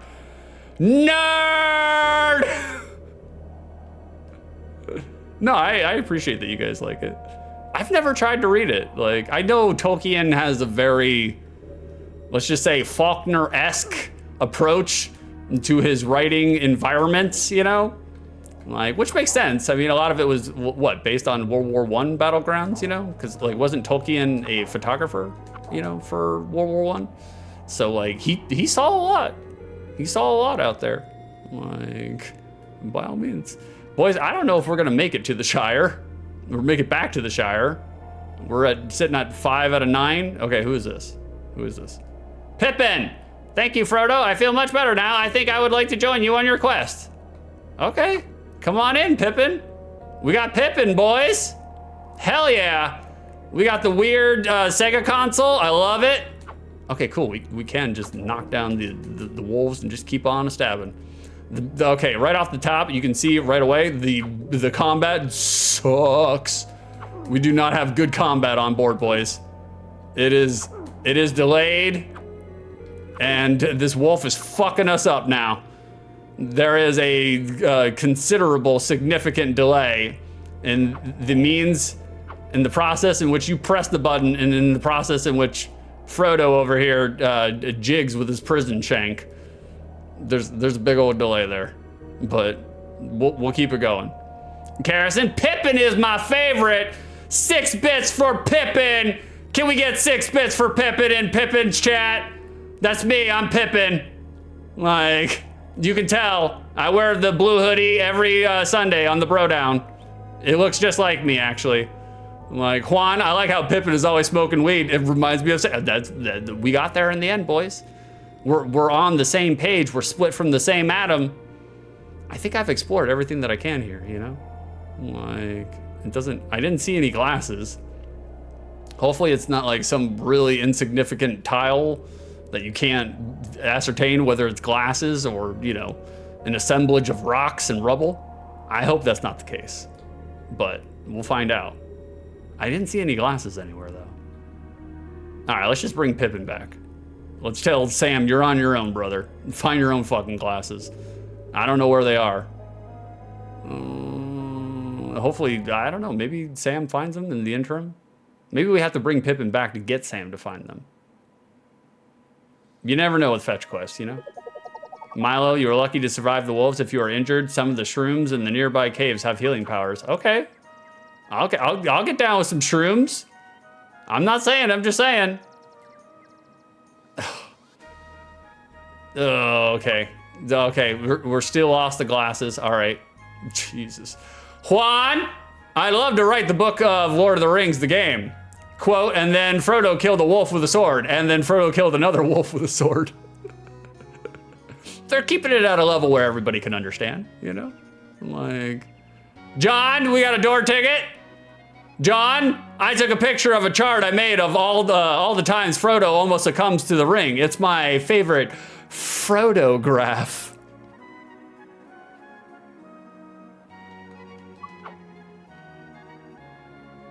You almost got one there, John. You almost got one. Especially because, like, every time somebody says photograph, I immediately go to Nickelback. Look at this photograph! Where are fucking Sam's glasses? We're mid lockstep into a fetch quest right from the beginning of the game. Can't leave this area until we fucking find the glasses. I don't see the glasses anywhere here, though. Okay, Wheeze, we got you. We talked to you already. Pippin's over there fucking around, not paying attention. I guess we just keep going further into it because I'm not seeing glasses on this screen and I'm not seeing glasses on the other screen. So far, obviously, graphics, not the best. Not the best. Everything is so small that it's missing a lot of detail, any sort of distinguishing details. Sound effects, also not the best, unless you like this sound. Pippin's taking care of that wolf for us, though. That's cool. We appreciate that, Pippin. Music is actually pretty good, though. I do like the music. I will say the music is legit. Controls is not that great. It does not feel good to be moving Frodo around right now. Yeah, it feels like you gave a wooden mannequin life. You animated a wooden mannequin and made him the main character of your game. We got a Mokujin on board. Let's just say it that way. So the control is a little less than desired, you know? Music's good though. Music's very good. I wish they had given just a little bit more detail to their sprites, but it's fine. It's whatever. I mean, maybe we can look for a cave, I guess. Like, I guess that's the next path, the next direction here. I'm just gonna stab the shit out of this wolf. Did we level up? Yeah, we leveled up. Can we go over here? No, we cannot. Okay. What am I missing here? I feel like I've already explored all this area, you know? So where are we supposed to go? I had a feeling this would be one of those games where it's just like drops you in, gives you 2 screens to explore, but if you don't figure out what you need to do, those 2 screens are where you are going to be stuck at for the remainder of the game. But we'll give it a shot. I don't want to rob you guys of your Lord of the Rings. I know you guys love your Lord of the Rings. Fill in, knowing that Yoshi was made with this console most times, the sprites disappoint. Yeah. Yoshi set the bar high, man. He set the bar high for stealing taxes and for sprite counts and sprite values. This looks like it would be a door, but not the case. Not the case. Can we do anything else on the menu screen? We can't even interact with the menu. Okay, we can press R and L. Look at Pippin. Look at Pippin. Only face only a mother could love, you know? We are on level 3 already. Carson, aww! Look at him, very cherubesque. He been eating. He been doing an eat. I'm getting hungry, actually. Like, we're gonna, as soon as the stream is over, we're just gonna stuff our face in with a protein bar. All right, I'll follow the shore to see if maybe there's something there. Juan, Pippin looks a bit like Murder, She Wrote. Yeah, we got some Angela Lansbury on deck right now, boys. Short-haired Angela Lansbury. I can see it. I can see it. Phil, I still play Yoshi on my phone through an emulator. Don't tell Nintendo. Don't tell Nintendo, guys. Phil's cool. It surpasses the mobile game media. Oh, what? You're not a fan of gotcha gaming? Like, you know, like you're not a fan of the skips? Like, you gotta be able to pay $2 to skip all the ads. Okay, there's nothing here. There's no glasses, there's no caves, there's nothing here, guys. There's just a bunch of wolves. No way to progress or anything. Okie dokie. All right, well, we'll just go on back down to the Shire, I guess. John redeemed door ticket. John's cashing in his door ticket. John, I feel like for this game, we need a special Mordor.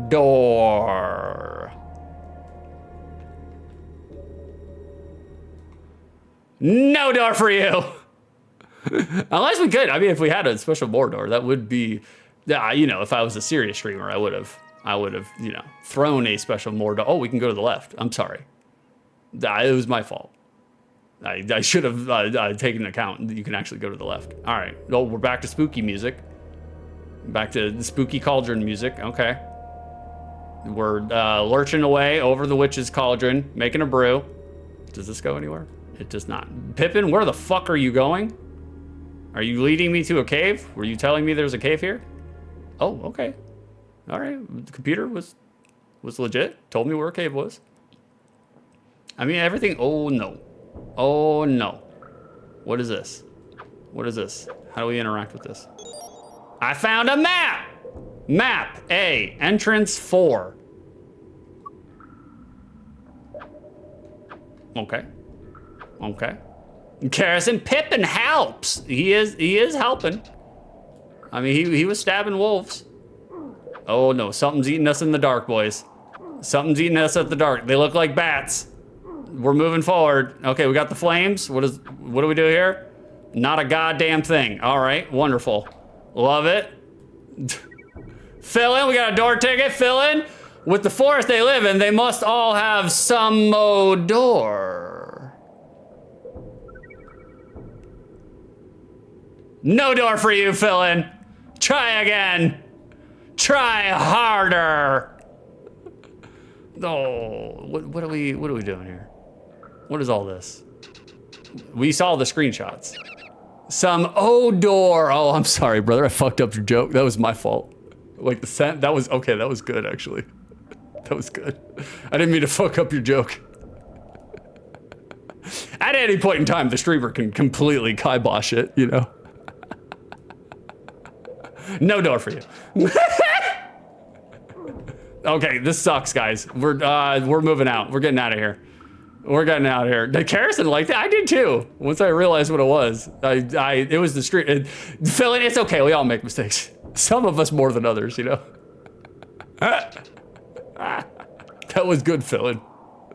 I'm glad that you're participating with the pun therapy that's available for you guys. If you guys want to make puns, I mean, you can make, oh fuck, Frodo's dead. Shit.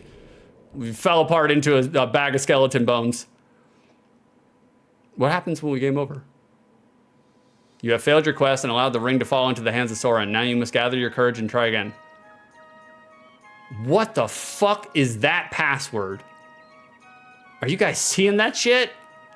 If that is, okay, that's 6, 12, 18, 24, 30, 36 key entry for a fucking password. You have to have 36 different integers to interact with the password screen. That's terrible. And with an inventory code, if you want to keep your inventory, holy God. That's bad. That's bad. Do we start all over again? I got Pippin. So hold on, let's just go, we'll go to the left. We'll die one more time. We'll go to one more death. Maybe there's infinite continues? I mean, I would hope so. Yeah, Everard took, okay, we gotcha. Moving on. Let's take a little look-see over here. We got anything going on into the cave? We're not gonna go into the caves this time. We're gonna, oh, who is this? Rod Baker? The evil forces of Mordor have been seen in the caves for the first time in millennia. If you venture too far in the caves, you may find more than just bats and snakes. Well, anytime I venture into a cave, I'm looking for more than just bats and snakes.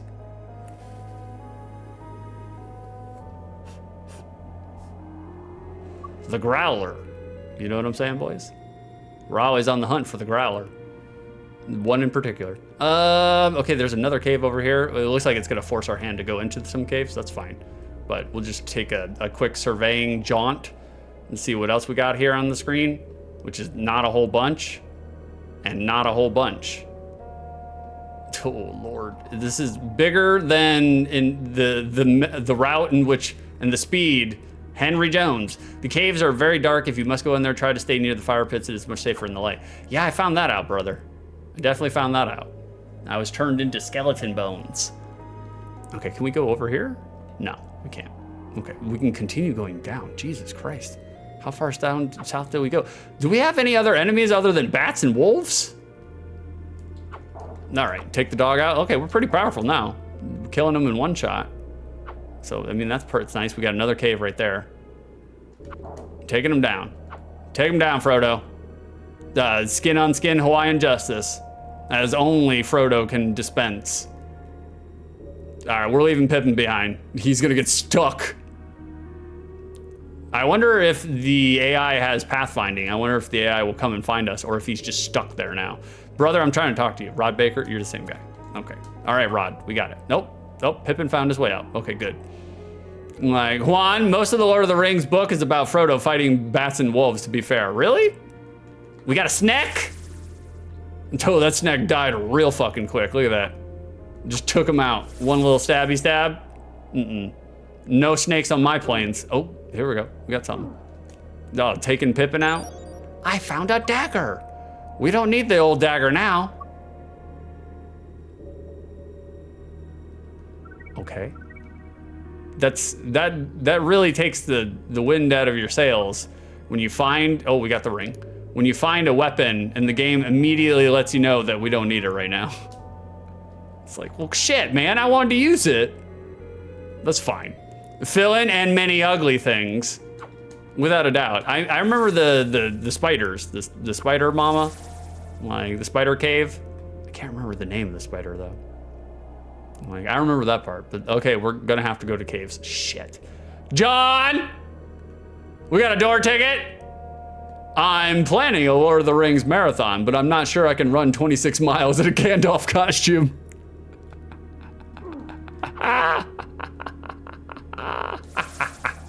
That's pretty good, John. It's pretty good. No door for you. Like, that would be super interesting to see somebody in a Gandalf costume running 26 miles. It has to have been done at some point in time. Somebody on the internet has done it, you know? Oh, Shelob, yeah. Shelob. Like, there we go. Like, good name. Good name. Good Magic the Gathering card name. All right, we're back in the caves. Okay. We found a map. Map A, entrance 4. Do we get to look at the map? Can we look at that? Bingo, Tony Shelob. Carson Schlob. Is that what it is? My pronunciations are the best pronunciations anywhere on Twitch. I would like to see my map. My map doesn't really do me a whole heckin' bit of good if I can't actually see it.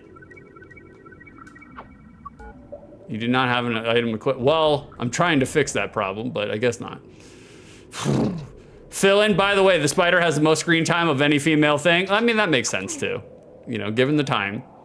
We didn't have women's suffrage yet, you know? So, okay. That is a weird sound for a bat. It sounds very gullish. We got a gull on board. Can we get over here? Can we get over here? No, we cannot. Okay. All right. This is a little painful, boys. It's a little painful. Okie doke. We'll just try to go the back way. Can we go the back way through? Nope, never mind. You can't do shit over there. Okay, no, we're finding, nope. Okay, again, it just teases you. Lets you go a little further, but then we're like, no, invisible wall.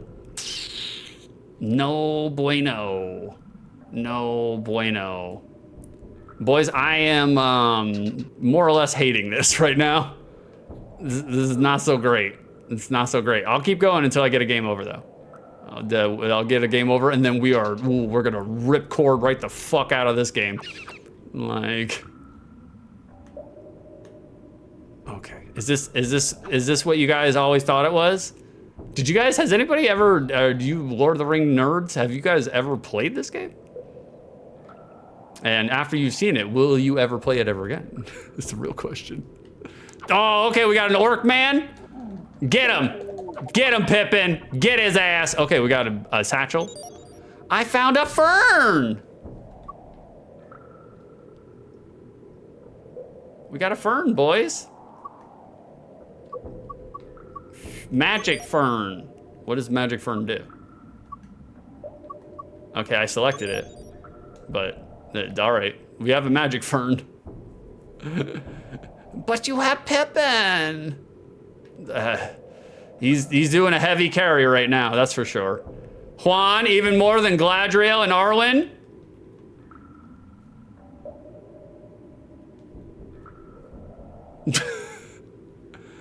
John, I got it used for like $5. Still seems like too much. Yeah. I mean, $5 is probably the most in which you can pay for this and not feel just completely, utterly dismayed by it, you know? Like, oof. Juan, lol, thanks for trying with Lord of the Rings lore at least, man. I'm trying. We're trying. I understand the cultural resonance it has for people. It's not my, you know, the bag of sticks, but I appreciate it. Which is weird because I love medieval fantasy. I'm a huge fan of medieval fantasy, but for whatever reason, Lord of the Rings just never spoke to me, you know? I can't appreciate it though. Like I props to it. I need to watch the movies, rewatch the movies. I saw every Lord of the Rings when it came out in the theaters, and every single one of them I fell asleep in the theaters while watching it. And this is before I was an old man, you know? So I was just like, oh, I'll rewatch it though. I feel like it's deserving of a rewatch, you know? Philin, does this game even have a Metacritic site? I don't know. I don't think so, if I had to guess. Oh, this is painful dungeon crawling. Painful dungeon crawling. Carrison, it's not my bag of sticks. It's not my bag of sticks. I always keep a bag of sticks, you know, handy at any point in time. If I need to do the Expelliarmus, you know, spell, I need to make sure that I have the right sticks. Okay. There we go. Oh, look at that combat. Love that combat. Big fan. All right, we still have a lot of HP. I don't know how that's possible. All right, we're going back. We're going all the way back. I have a magic fern, have no idea what it does.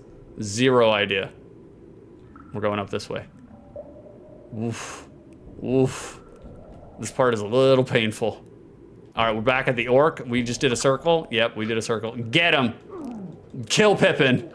Okay, Pippin's good. He's probably a little hungry like I am. We found another fern. I feel better.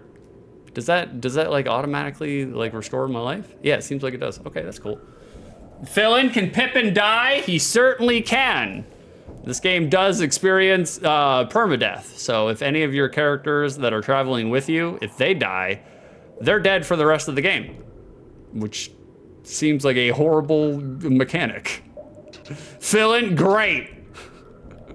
Fill-in, he don't like Pippin. He don't like Pippin. Like, I understand. It's kind of hard to trust somebody who has Pip in their name, you know? Okay, we can't go down this way. How do we get out of here? We're lost. We're in a labyrinth now, boys. We got stuck in a maze. Oh, God, Jesus. You see why I saved this game for the last? You know, I had a feeling. I've never played this game before. I've never played Lord of the Rings, and you can tell.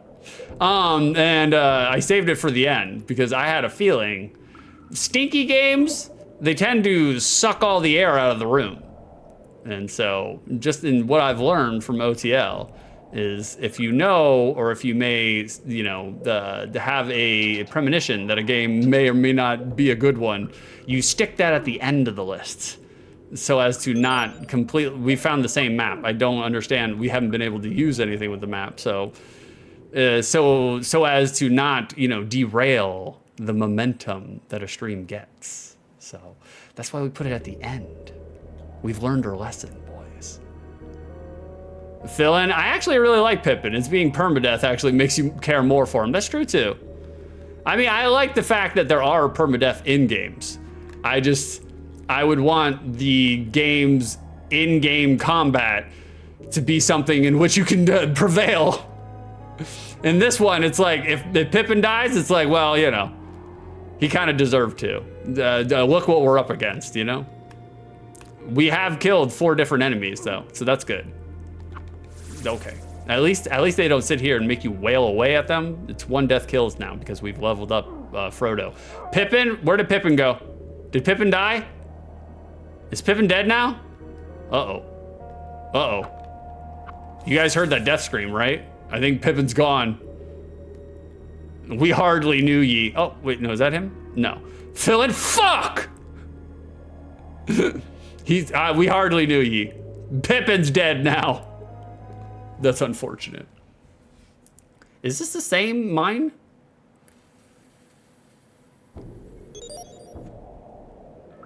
Nope, different mine.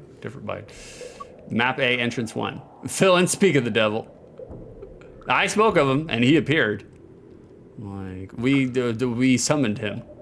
Just like I am about to summon my way out of this fucking game. And just give me 1 second, and I'll conjure up a spell. You know? Oh, Lord.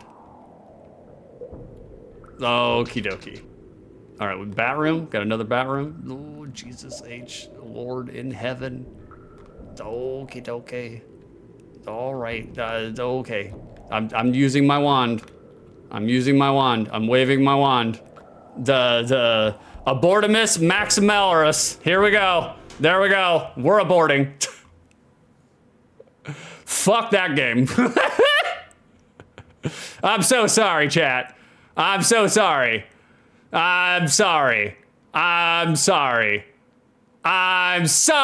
didn't do it sooner. That game sucked. Whoa, it was terrible. Terrible. Everybody stop and bumper car right now. That's what this song is called. Okay. All right, here we go, boys. Bring that back up. Woof. Woof. That's a stinky one. Damn. Jesus. All right, let me wet my whistle real quick.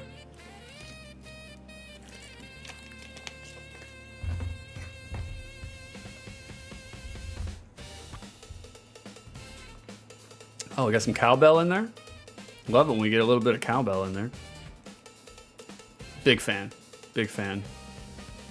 Okie dokie. We have a review. Let's catch up on chat and then we'll do a review. Like, Juan, Pippin dies like 5 times in the book. Does he really? How did they keep bringing him back? I mean, I know it's like, you know, fantasy, medieval, you know, the fantasy. Like, so chances are they could, you know, make a concoction. They get Pliny the Elder to come over here and shit in a bag and filter it through cheesecloth. And they put it on the end of a stick and stab him through the ear. Right as rain.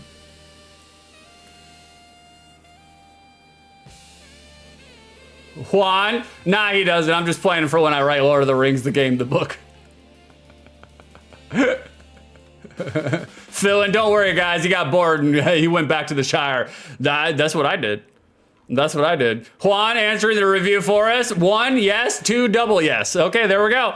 We'll close it out, boys. We're done here. We're done here.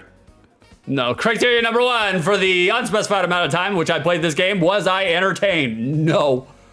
No. I was more entertained by your guys' nerd knowledge about Lord of the Rings than I was actually playing Lord of the Rings. Not so great. Not so great. Karrison, he loved it. No, I did not. I did not love it. I've never played Lord of the Rings for the Super NES, so I can't answer the second part of the review because that would be lying. But I can safely say that if I had played this game as a kid and played it now, oh yeah, I'd shit all over it. All over it. Like, no doubt in my mind. 0 doubt. But we have a prediction to answer. You can tell. You can tell.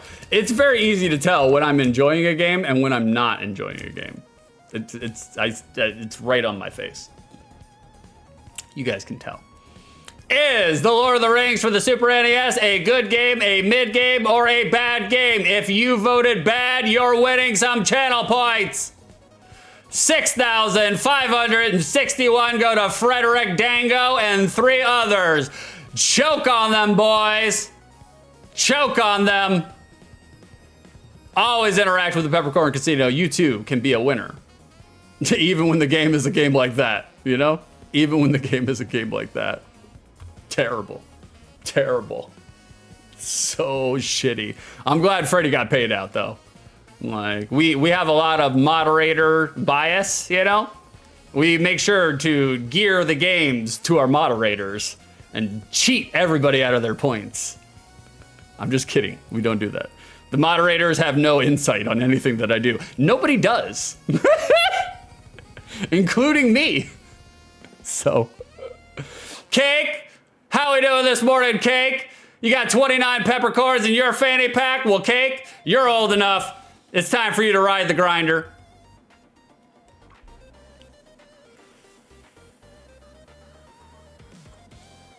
It's very true. I agree. It is very true. John, we got a door ticket. Bilbo Baggins was startled awake by Don't Stop Believing. It was an unexpected journey.